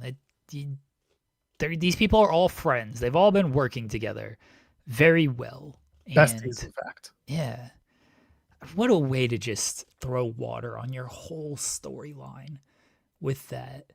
Everybody's a friend here. We get along. Yeah. Look at my Cobra. I'm going to get the title shot next week. Like, we're so mad at each other, and we're invading, and we're so angry. We feel disrespected. You have our titles. We're tired of you guys. I mean, they immediately stepped on it at the Victory Road show. That was the last show, right? Victory Road last Yeah, week. that was on They Friday. immediately stepped on it. It was like, we're so mad. We're so angry. You're taking our titles. Anyway, Javon Evans gets an X Division title shot. But we're And really mad it's about the main event. that. And it's the main event. Not the tech, not Javon, Yeah. but like the announcement of Javon is in the main event segment, and it's God. And here's Kalani Jordan. She's just in this battle royal. She could possibly win the Knockouts title, even though we're really mad that you guys have our titles. Kate saying alarmingly accurate Santino impression. Kate, I've had years of unfortunate Santino impressions to work with. So stupid. He's awful. And they've really just. There's nothing to look forward to on this. Like the matches will be good, but there's no.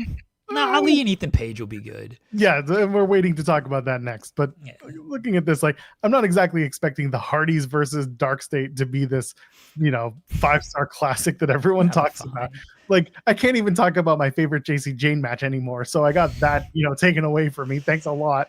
So that TNA women's team, like, we joked about it of like, oh, it's just all going to be former NXT talent. I thought the team was going to be Zaya, Lee, and the Iconics, not Zaya. Oh yeah, sorry, Zaya Brookside. Yeah, Lang Lee. Yeah, Lang Lee. Yeah, I'm telling you, they put them together to screw with people who knew the backgrounds of Lang Lee and Zaya Brookside. Yeah. I know it to be true. Like they were screwing with us.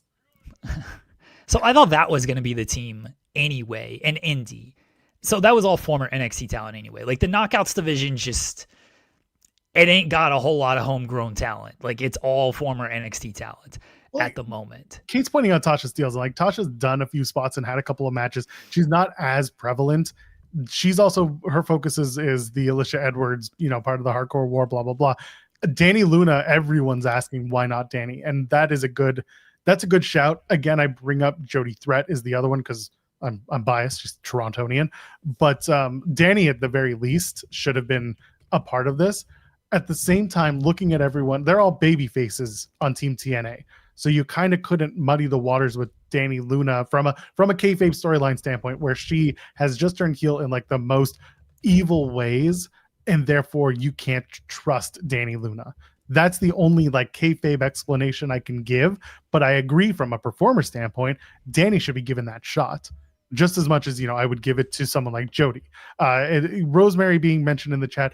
Rosemary's she's on the outs, like not leaving TNA, but like she's not a important enough character in the presentation of modern day TNA to really be a big part of this story.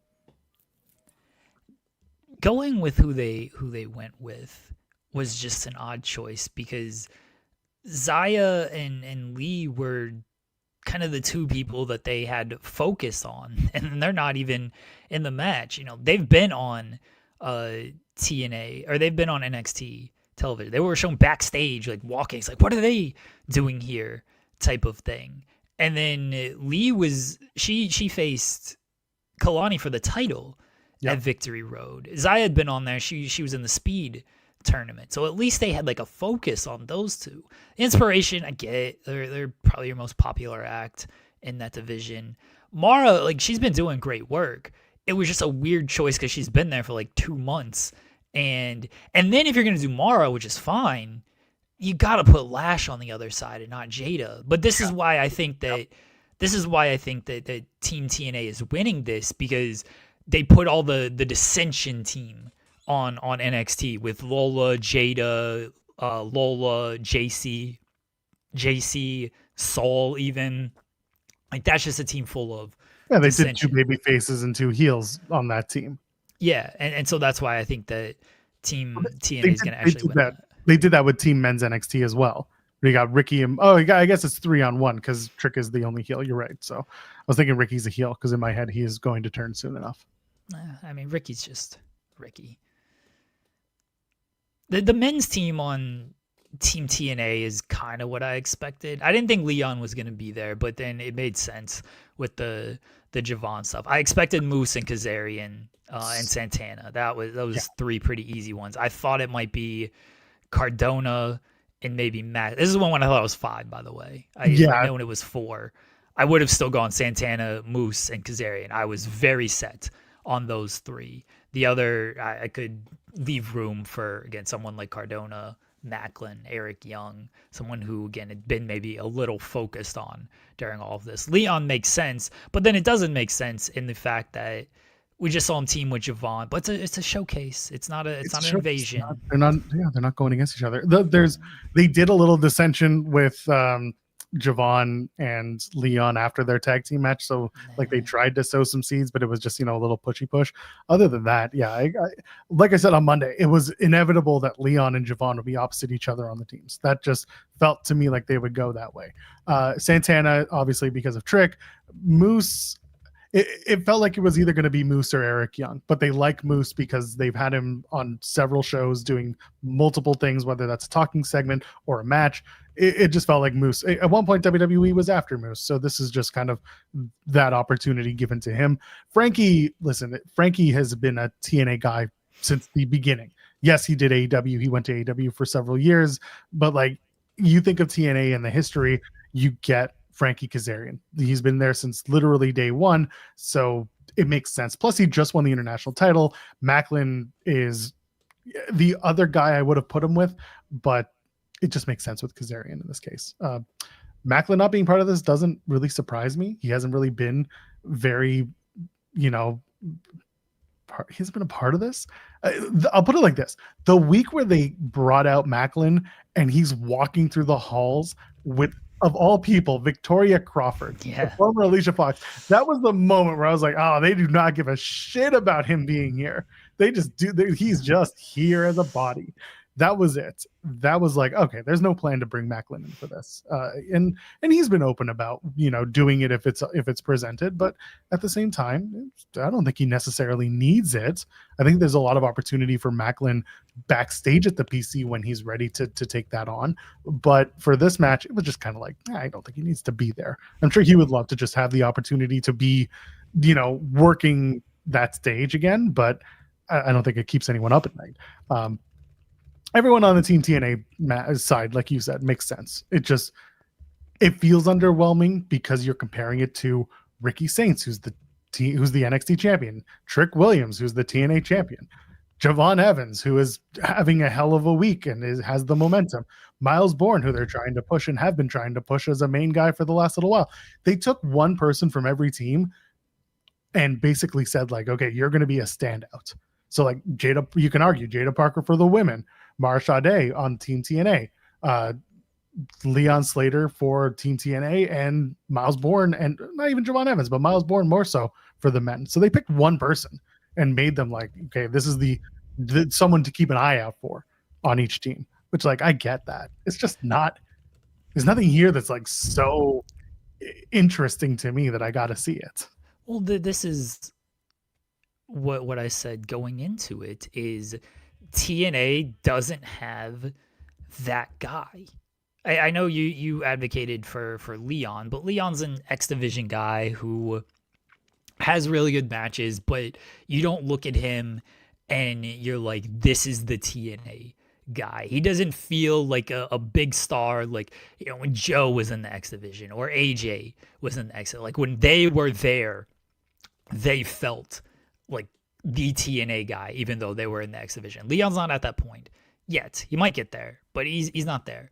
Santana's kind of the guy for TNA, but Santana lost at Bound or Slammiversary, and we'll see what they do at Bound for Glory.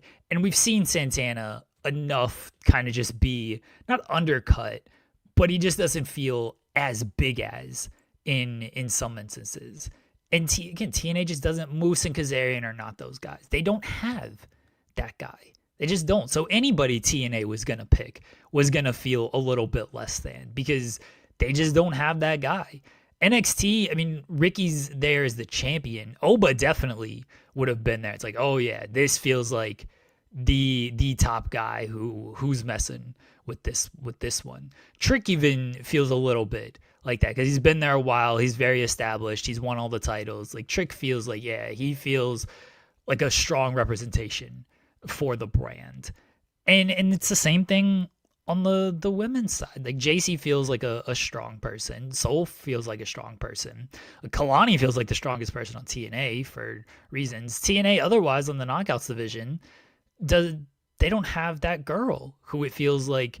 I mean, the person who would have is not there. So the other MA name. Yeah. So that was, I don't say bad luck. That was just circumstances, but they just don't have anybody that feels like that. Even if you put Joe Hendry on the team, if you put Jordan on the team, it might have felt a little bit different. If you put Joe Hendry on the team, it still would have felt like,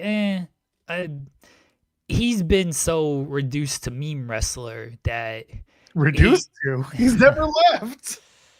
But he, at one point, you could feel him former world champion as the guy. You could. But that's when they didn't put the title on him, is when he felt like the guy. Once they did put the title on him, it all went downhill. Yes, it did. The having Joe and Jordan left out is, I don't know if that's a lost opportunity. It is if you want to create a better story out of it, which God forbid they do that. You have Joe Hendry, who is currently in between NXT and TNA. He's still contracted for the next 2 months to TNA. He is effectively going to NXT. That's the expectation. So why wouldn't you want to try to put him on your team to be like, well, who do you care about more? Like Ricky Saints should be like, why don't you come to Team NXT? You know you're coming to us anyway. And Mike Santana should be like, why don't you show that you're still one of us? Why don't you show us that you're still one of us, or have something? I don't know what to expect, but like Jordan would have said no to both sides. I think if they did a thing, because she would have been like, I loved TNA, I love being in NXT. I will not choose my allegiances because they both have a place in my heart. Like she can easily have a moment where she says that instead of having Kalani Jordan of all people be like, I can't trust you, and her be like, all right, I get it. See you later. Joe Hendry. I think that them trying to acquire the services of Jordan makes sense. Them trying to acquire the services of Joe Hendry. What does Ricky Saints want to go to him? Be like, you're already over here anyway. Come join us. Like all Ricky has seen. Mind tricks. It's mind games. All Ricky has seen of Joe in NXT is him just popping out of nowhere and losing matches. Like Ricky doesn't want that on his team. And if I'm Team TNA, all I see is this dude popping up out of nowhere and losing. He's the guy who lost the title to Trick in the first place. This is why the Joe Hendry character in this whole thing, again, he's meme guy. Because if you wanted to make him kind of a focal point, kind of a strong sort of challenger or strong presence in this whole thing, he should have been almost leading the charge of being pissed off that he lost the title to Trick. He got screwed over. I don't even think he got screwed over, but in some ways, yes. But he's the one that's screwed up, and he should be kind of fighting the good fight for TNA and trying to be like, yeah, that's on me. I need to go out there. I need to prove myself. Instead, can I come down from the roof if they say my name? Like, can we rig up that apparatus? What if I come up from under the ring? The bed, is there a bed that I can like come out of if they say my, like, that's what he's doing. Body that I can pop out of? Like, let's do it like Alien. Can we do Alien, say his name, and like, if he pops out of someone's body, that would actually be kind of cool, honestly. I'd be all about that. I would respect that one, but that's all it is though. Like, that's all it's going to be. They could have made Joe Hendry a little bit more, but they didn't. And fine, he's got his spot. But Mark Henry's take on Joe Hendry should be John Cena's last opponent. That's why you should never listen to Busted Open. When he did that, I was like, nah, we're not doing this shit today. That's the dumbest last opponent I've ever heard. No, I've heard some pretty bad ones. Yeah, there has been some bad ones. Teddy Long being like, it should be Stone Cold Steve Austin. It's like, shut the fuck up, Teddy Long. Look, Austin, fine. Like fine. I get it doesn't. No, stop it. Stop letting these old ass wrestlers be like, I want to talk about my time in wrestling. And I can do that if you bring in Stone Cold Steve Austin. Okay, but at least about when I worked with Stone Cold and get my likes and clicks. It's like, shut up. Talk about someone from today that you think should actually do the match, and stop talking about people from your time that should do a match now. Stop it. It's very transparent that you don't know, you don't keep up, and you're just trying to stay relevant. And I'm of the belief, Jeremy, like you've talked about, that when they talk about their time on their product and on their content, that's entertaining. But when they try to take on today's content and they try to make it relevant to them, that's the shit that drives me up the wall. Teddy Long don't give a shit. He can't name one person on today's roster. I guarantee it. God forbid he give you a serious answer that's not the guy I worked with 30 years ago.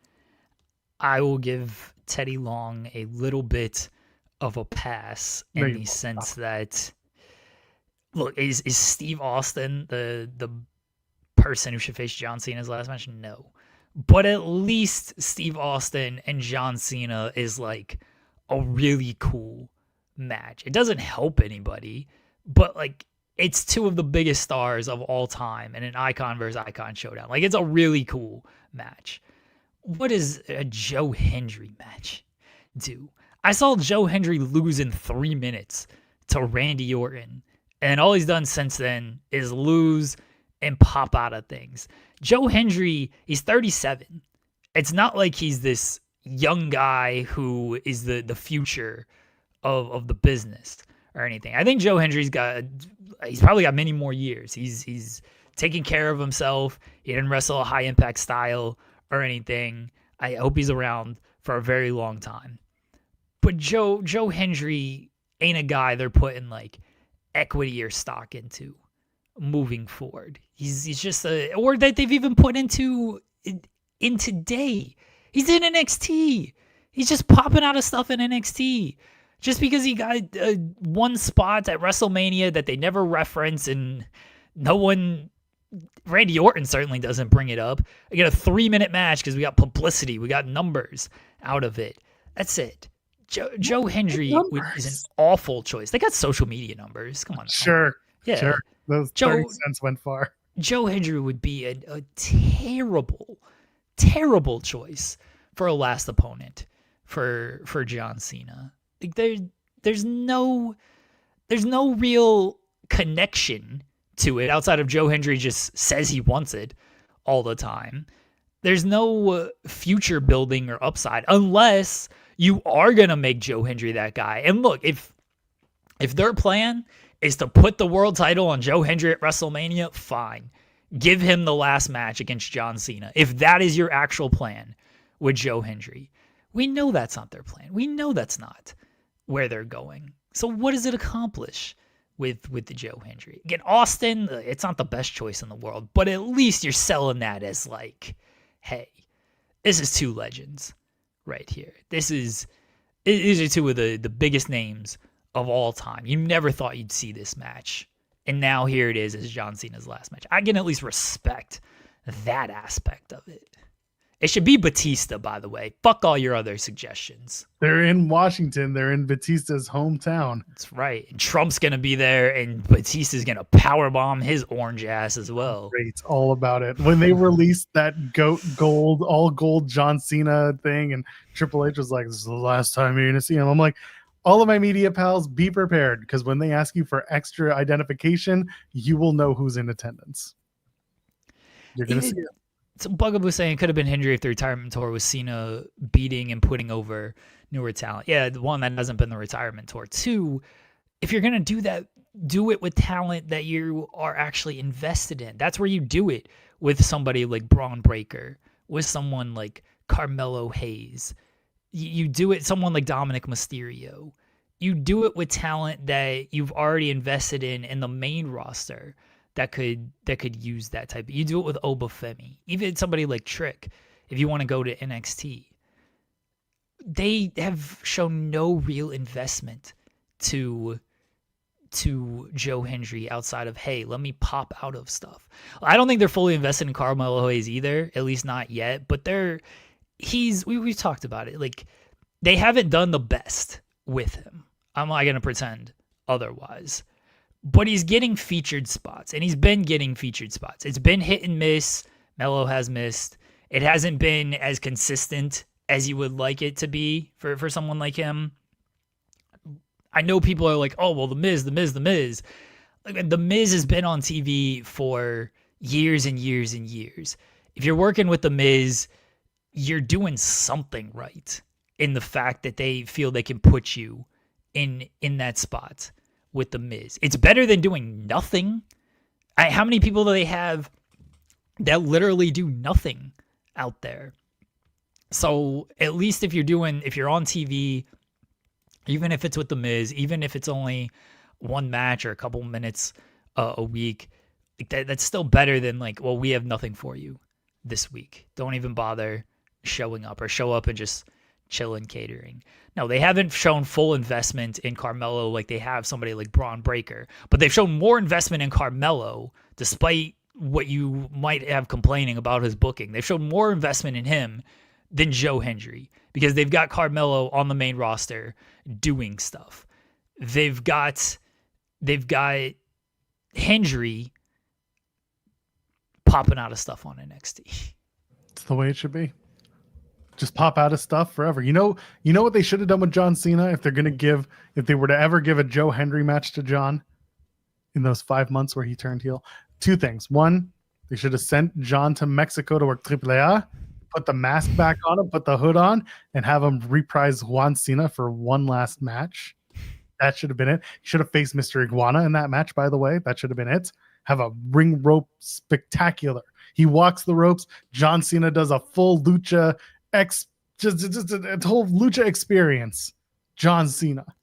That's what I wanted. And the other thing is, if they were to give Joe Hendry to John Cena for the last match, that should be Joe Hendry kicking John Cena in the dick and turning heel in the process. Really listen, you got Triple H out here being like, oh, we're promising you something, an unforgettable send-off. He fucking promises that every single show. Like, let's go. Let's go. Yeah. King of the North lucha experience equals AAA. I get it. They've completely US homogenized the AAA experience. I fully agree with it. That they have been doing that it shouldn't be this way. But you know what? If you got to deal with the partner, at least, do it. I would love the idea of just having Joe Hendry kick him in the dick and that's it. John Cena has never done a stretcher job, has he? In his entire career. He's had ambulance matches and stretcher matches, but I don't think he's ever done a stretcher job. I'm still on this belief that you can stretcher him out. No. Stretcher him out. Whoever beats John Cena last night beats his ass so bad that they stretcher him out and give you the unforgettable night because, all the kids will be crying at the end of Saturday night's main event. And he gives his speech from a hospital bed. That should be it. No, I don't think they're going to do that. You're right. He won't give the speech from a hospital bed because they will have cut him off because the show would have ended. Come on, Goldberg. It's been 3 months. He should just beat Austin Theory in his final match. You should bring out the Make-A-Wish kids too again. Yeah, you know what he legitimately should do? Is they should have the kids from WrestleMania and the kids from WrestlePalooza, and he should beat Theory and Brock. And then Brock and Theory gotta both apologize for every single reason they need to apologize for. Won't apologize 44 times. Why is that, Brock? That's what should happen for John Cena's last match. I agree. That's the Nick Nemeth approach, where he had pitched the idea of everyone having a gauntlet match against John Cena. Cena's just beating a bunch of people though, which is fine. So my idea is John Cena just lies down in the ring and lets people one by one run in, get a 3 count, walk out. Thank you for your service. 1, 2, 3. Thank you for your service. 1, 2, 3. Great, hell of a job, kid. Everyone hits their finish on Cena. That should be it. Cena should just stack the entire roster, just pin them all. I love it. It's so true that Goldberg he's biting his lip for 2 more years until he can talk about that retirement run. And then as you're watching him do the Helwani show, it's May of 2027. And he's like, oh, can't hear you that well, Ariel. They're working. There's construction at my house right now. They're building a new garage. It's made of gold. Don't ask how I got the money, but I love WWE. Great time. Had a great time in Saudi. Really expecting that from Goldberg. Follows making declarations as the top weed. Oh, we can do this now? I mean, we've kind of always said this. Xeno Hour just never used it. And oh, we can't do we, number two. yeah, we're not, you don't. This isn't an autocracy. I mean, it is for us, but not for you. yeah, we're not gonna rig it again. Xeno Hour's got to earn it. Jump. Wade Barrett jumping off and still losing to John Cena. Yeah. He gets the last one, but John Cena rolls him up. He just reverses a cradle pin and beats Wade Barrett. Bring all of Nexus in there so John Cena can beat their asses. Perfect. I love how, I mean, bless the Nexus guys. You know, they're trying, but it's like, oh, we got to be part of this. The Nexus. Like, you guys were a thing for like 2 months. And y'all lost that match because John Cena was like, fuck that finish. The Nexus was very cool. It was very impactful when they tore up the ring and they beat up everybody. And like it was a cool moment in time. But like, let's not act like this was a major milestone in John Cena's career when it was the Nexus. This is John Cena just... It was a thing he did. You guys were the bad guys for the month or two, and then he didn't feel like losing to you guys. And then they had no plans after that for you. That was it. John Cena's had about 15 different rivals that are better than the Nexus. But because that's all the Nexus did, they're like, we got to be part of it. Because like they didn't go on to do anything else. Oh, that's not John Cena's fault. Well, it kind of is. How dare you disrespect the Ryback like that? And the Bryan Danielson. Danielson immediately left the group too. So yeah, that's what happens when you choke out the AEW ring announcer. Anyway, Mustafa Ali comes back. He's going to challenge Ethan Page. We mentioned it earlier. This is a good match. This is the one that we're looking forward to the most on this card, I'd say. Ali coming back and playing that character, the smarmy politician, and basically saying, am I going to go back and earn this match? Am I going to get my way to the top? No, I'm going to politic my way. I thought that was very funny. My only gripe about it is that it's heel versus heel, but people are much more willing to cheer Mustafa Ali in this match, and that's fine. And Ethan Page just continues to be the piece of shit that he needs to be. So for that, I'm good with it. These two guys, I enjoy watching them work. I'm going to enjoy this match. I'm looking forward to that. But they did a good job of getting there, and I love that Ethan Page talking about Dr. Wagner Jr. 3 and being like, I got a doctor after me, and I don't want this doctor going after me. And then Mustafa Ali shows up. That's good. I like it. Yeah, I like the Mustafa Ali segment, and I'm glad they brought that back around. I was supposed to have this, and then I got called and said, "Creative has nothing for you." Perfect. I like the I like the whole segment, and the match next week should be good. It's probably, I don't think it's a stretch to say it'll be the best match on the show, assuming it gets enough time and you don't do too much hokey stuff with. If Order 4 shows up or Dr. Wagner shows up. But this was the best segment on the show. It was easily so. The King of the North saying, "Do the fans of the PC know Mustafa Ali is a heel on TNA?" No, they don't. They clearly don't. You got people on Twitter being like, "The TNA stars came out to cross the line." It's like, all right, nobody tell them that this is the theme they've been using since they came back to TNA. Just don't tell them. Don't tell them that this has been for at least 2 years now that they've been doing it. It's fine. Don't worry about it. Yeah, and listen, I get it. Nobody cares about TNA unless you're literally me and like the 7 other people who talk about it. We are just a little bit above Ring of Honor when it comes to, importance on the scale. MLW is like somewhere in the middle there, but it just fluctuates based on need. Yeah. Yep. Anyway, just play Price is Right games. Forget wrestling matches. Just play Price is Right games. They should do, you know what they should do? They should do Family Feud. No, that's no.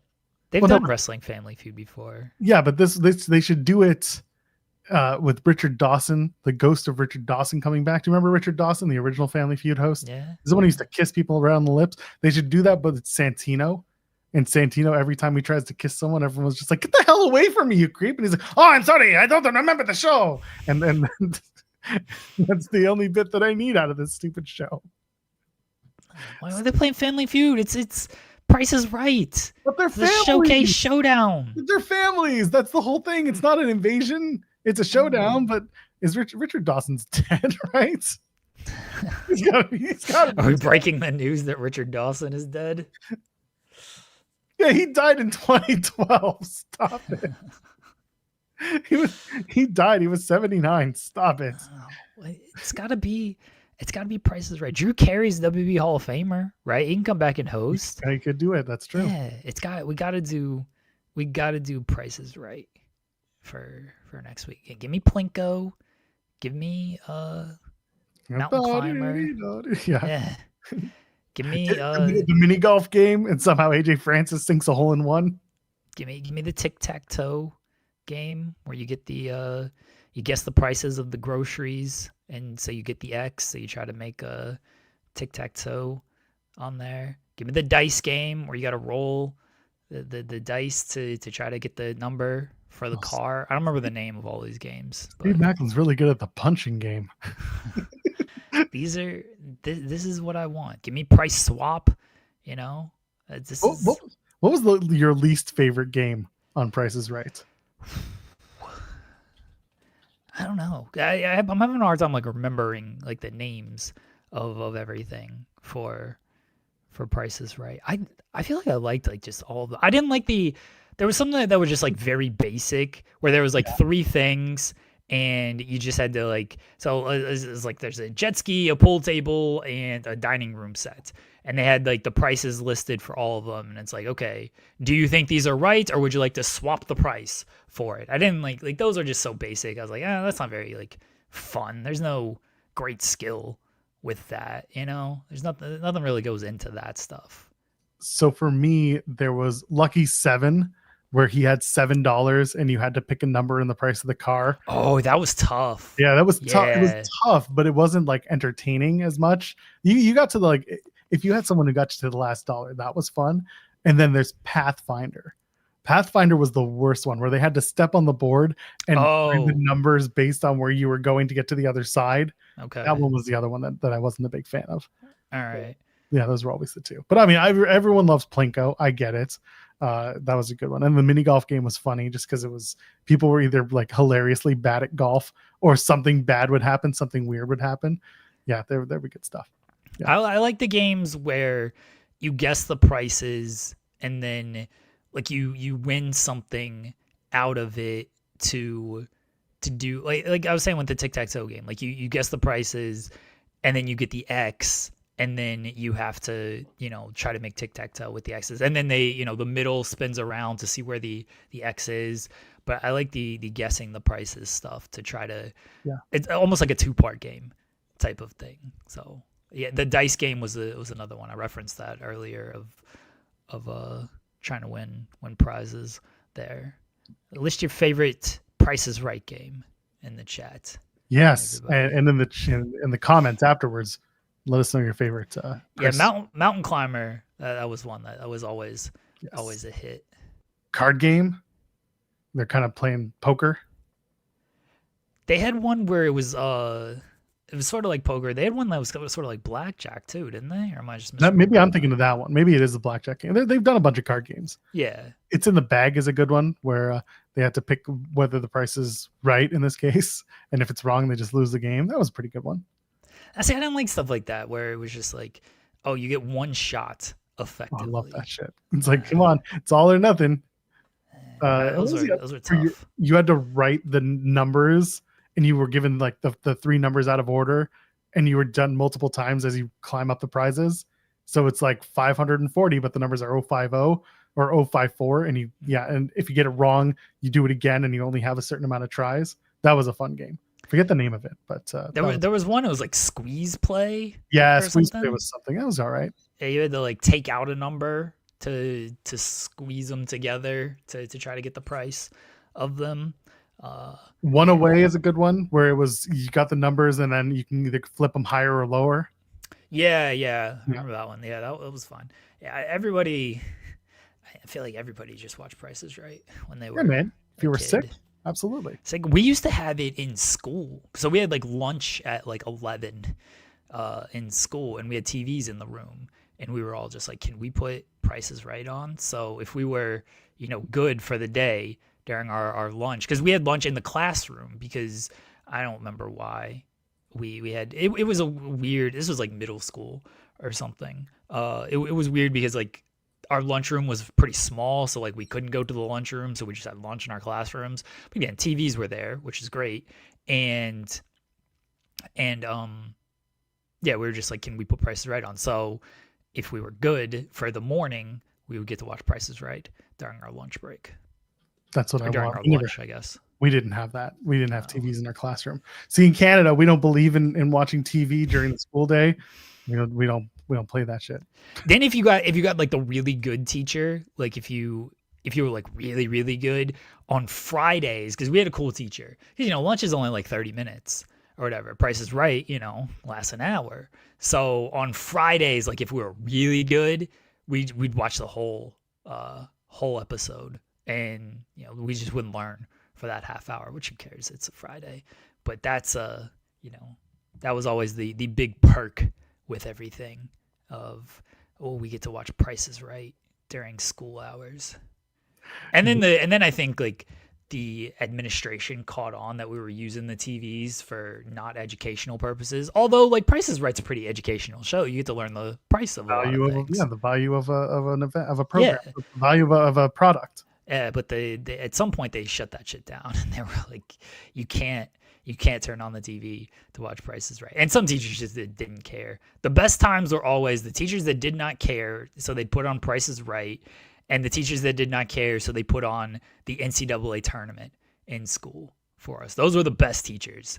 When we had one teacher who like filled out a bracket and everything, like, yeah, tournament's just gonna be on. All right, like, good for them. Yeah. These kids need to be book smart, not street smart. They don't need to know anything. I was in North Carolina and big ACC country. I was in Raleigh, which NC State, Duke, and UNC are all in that triangle area. It's called the Triangle. So ACC tournament on, NCAA tournament on. Duke was always good. UNC was always good, and NC State was always there. So it's like, yeah, we're putting the NCAA tournament on in class. We don't need to learn. Who cares about that? Was it the Triangle of Madness? No. It's just called the Triangle. That's what the Triangle area is. That's where I lived. I lived in the Triangle area because, it's Duke, and it formed a triangle. So you gonna do the diamond cutter while you're up there? No, that's a diamond, not a triangle. Oh right, but a diamond upside down. Anyway, you got your finger on the button? I guess. I mean, I can do it. We did get a super chat, so let me know when you're ready. Okay. Volub, our top weed for this month. Top weed, yep. Sends a super chat saying Vanilla Fumble. I'm vanilla, baby. Is what we call when we don't realize Sup Legend cares only about moments and Joe Henry entrance pop moments, and is it worth it for Cena?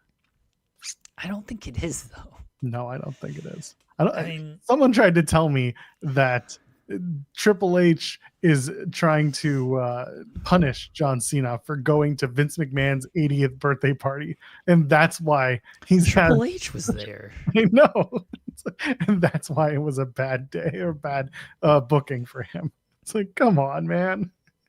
It's been bad booking because it just sucks. Yes, and I don't think my conspiracy theory is that Triple H didn't get an actual send off and like a year-long retirement tour, and so now he's just going to undercut every retirement that he can because he didn't get his big send off.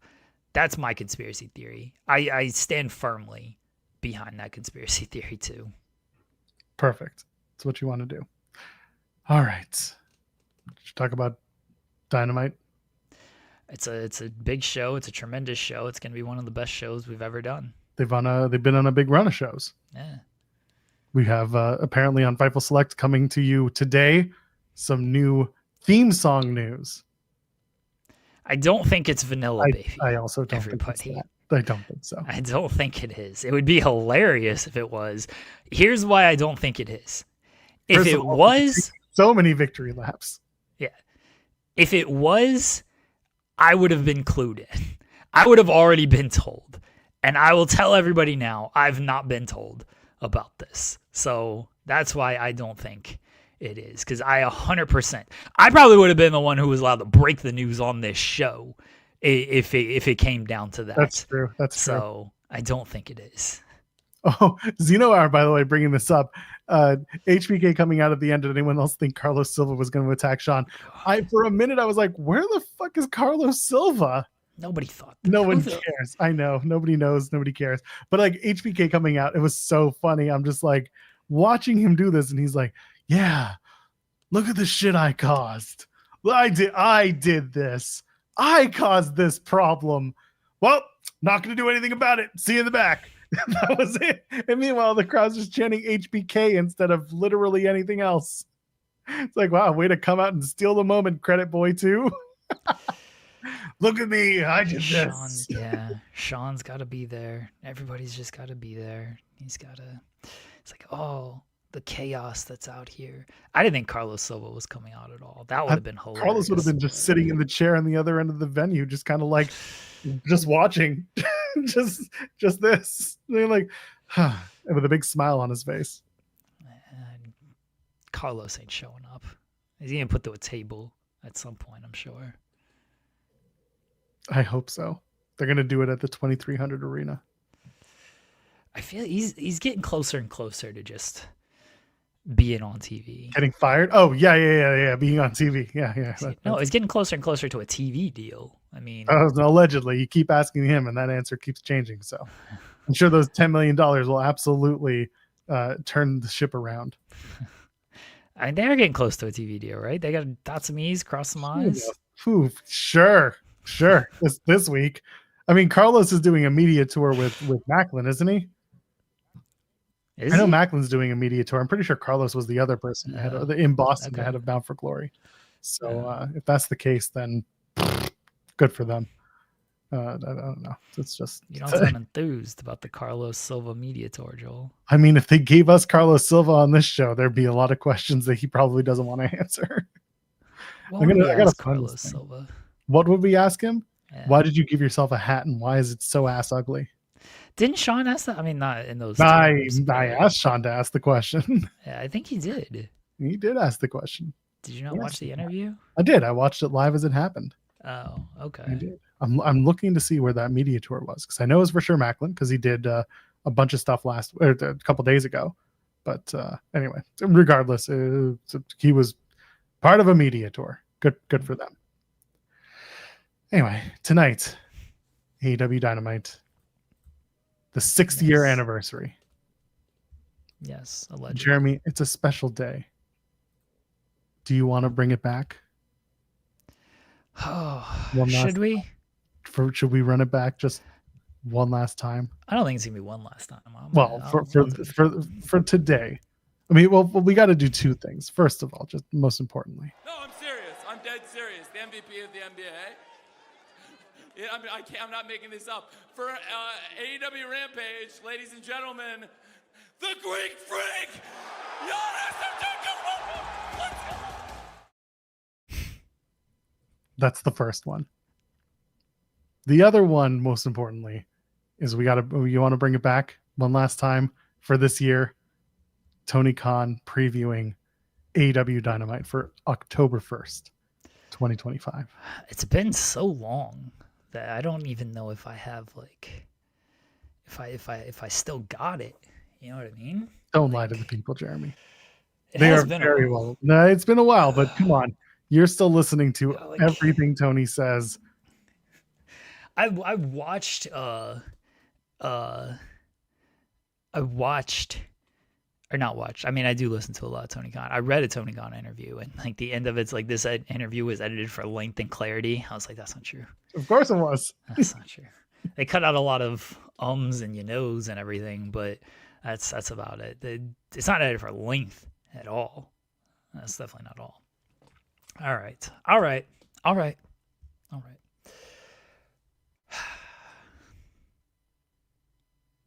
We got a great show for you tonight. It's AEW Dynamite 6th anniversary live from the Hard Rock Live at Cinema Hard Rock. We're going to get hard and rock the Hard Rock in Hollywood, Florida for AEW Dynamite live on TBS and simulcast on HBO Max at 8 p.m. Eastern.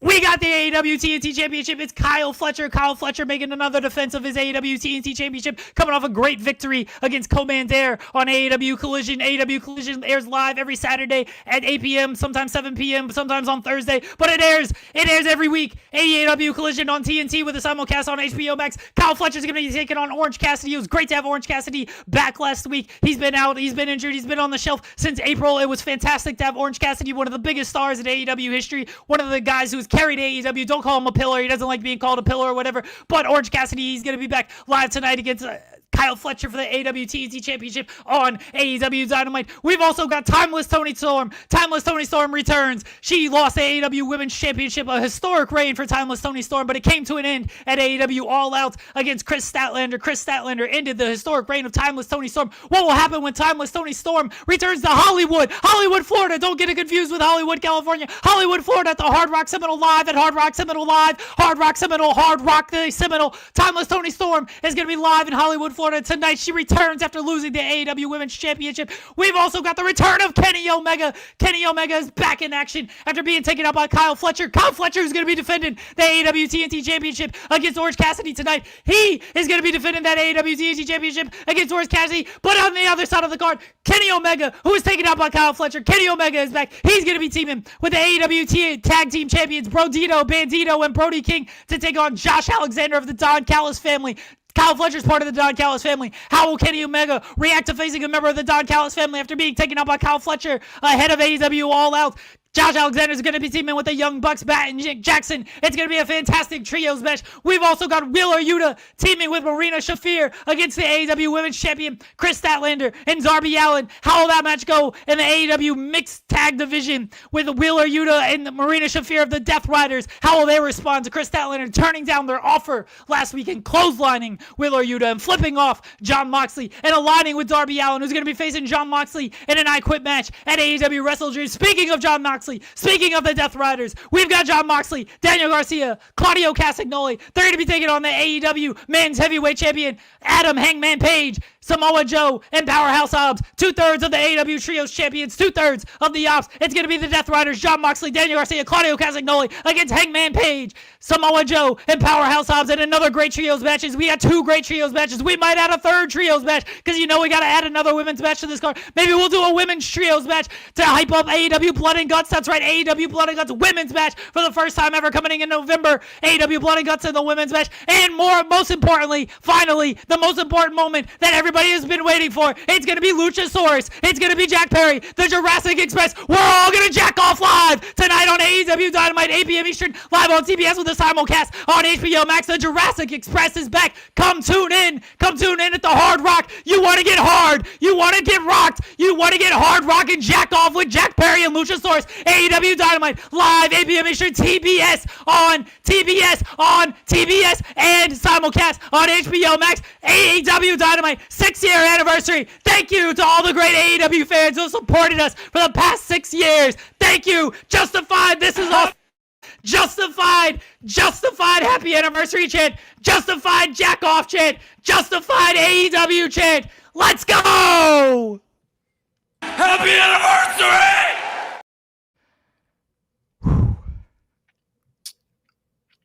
Happy anniversary, baby. It's been a while. It has been a while. It's been a while. I had to lower your mic to get to the clipping. Oh, did you? Oh, just a little bit. I brought you back. Okay. We're doing okay. I don't have any. You want to take a nap after this? Yeah, I'm out of breath now. Wow.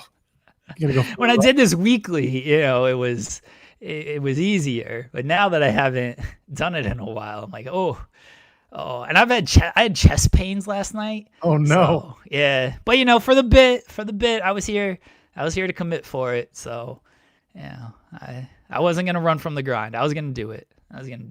We'll clip it and put it somewhere. I love that your microphone matches your shirt today, by the way. Oh yeah. It just looks like you're All talking red. to a dick. Is that what it looks like? As long as you keep it out of your ear Yeah, get it in my ear.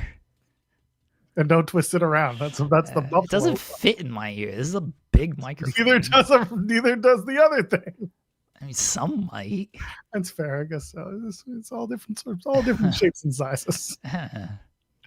Dynamite tonight should be fun. 2.5 hours special. You're gonna see a lot of wrestling. You're gonna see a lot of stuff. Jeremy's not gonna be here tomorrow. Well, I mean, this show. I will be. I'll pop on at some point. But Yeah, yes, I do have the day off. The microphone's lubed after I spit all over it doing. That's not effective lube. Well, some people like it. Well, depending on what you're. Anyway, the point is, you're not here tomorrow. Yeah, I'm not here tomorrow. I'm sure I'll pop on, but it is. It's not my 6-year anniversary like AEW Dynamite. It is my 3-year anniversary with my lovely wife. So we are going to. My wife is now messaging me. I don't know what comment I made besides all of them that got her a lot of those to message me, just all caps. I know I say something like outlandish when she just like messages me all caps my name, which I like when she does. Okay. But I know I've said something where that's the message I get from her. So I don't know what I said. I apologize. I'm sure. Listen, you're gonna finish the show. You're gonna leave, and then just gonna be like, "You ready?" I'm gonna get her to say my name in all caps some more. There's gonna be some ear stuff. That's all. just make sure you clean it out afterwards. Did I just hear her laughing in the background? Yeah. She's cackling out there. Just keep it at grab his mic and twist it. So I'm not going to be here tomorrow. At least not for the full show. I'm going to be celebrating my anniversary. I got a busy day tomorrow. I got my anniversary, and then I'm staying up till midnight to watch or to listen to the new Taylor Swift album. That's what we're talking about on Friday, folks. All right, Joel's not gonna preview it enough tomorrow. Friday show, we're bringing back the Taylor Swift intro. We're talking about the Taylor Swift album on Friday. Because what are we gonna talk about otherwise? TNA?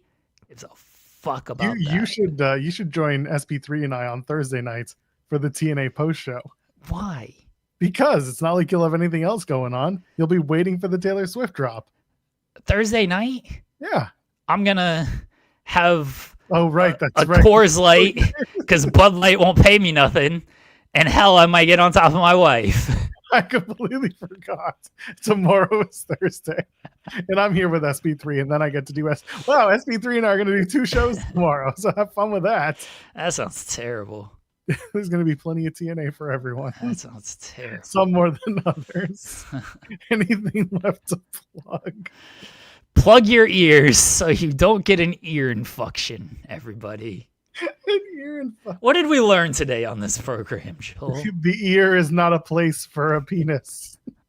I'm going to steal that bit from Dan Patrick of what did we learn today on this show? People have already quit.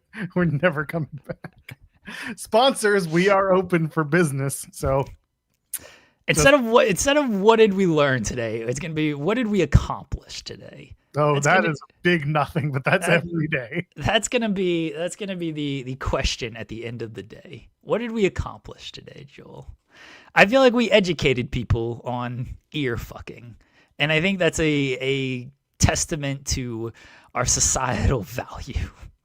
I'm sure that one guy's going to come back in, tell us how he didn't watch the show and how we're biased. Meanwhile, hasn't watched the show, but also clicked the show open to watch the show and then leave his comment about us being giving not so good takes that he doesn't like.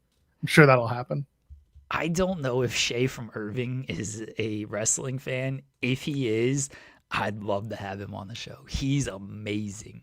He's one of the greatest people in the world, call-in people, like on morning shows or really any show they have regular callers. I'm thinking about it. Yep. Yeah, he's amazing. He's so fantastic. I remember I've been watching the Dan Patrick Show for a very long time. I used to watch it with Larry Zonka, R.I.P. Larry Zonka, and we would just talk about Shay and how like the great calls that he would have. I won a TV from the Dan Patrick Show. This is how long it's been. It was like 2015 or something. It was a very long time ago that I won this television when they were doing Westinghouse television. So yeah, do the Wheel of Morality like in Animaniacs. Hell yeah. We can come up with different bits, but all right, we accomplished that. We educated everybody on ear fucking today. You're welcome. I feel like Family Guy did that before. What? They did do an episode about doing it in the ear. I mean, that It's the sounds whole about thing. right. It's the Sure. thing. Yeah. So, unfortunately, in this case, Family Guy did it. Can't say Simpsons did it because Simpsons wouldn't touch that one with a 10-foot pole, which is also something you should not put inside your ear. People in the chat are confirming that Family Guy did Yes. this. Oh, I remember it because I just remember Lois being like, "You're doing it in the ear." Like, all right, this is getting weird. Yeah, we're back tomorrow. Myself, SB3. Jeremy's gonna pop in and then pop out and pop out and pop some more. Refractory period is just unmatched. I gotta pop my dick, man. That's what I'm going to be popping tomorrow. That's it. So we'll be back tomorrow, 10 a.m. Eastern. Tell everyone to watch this stupid show of ours. It's one thing from us. It's more from you. Ladies, gentlemen, friends beyond the binary. We'll see you in the next one. Cheers.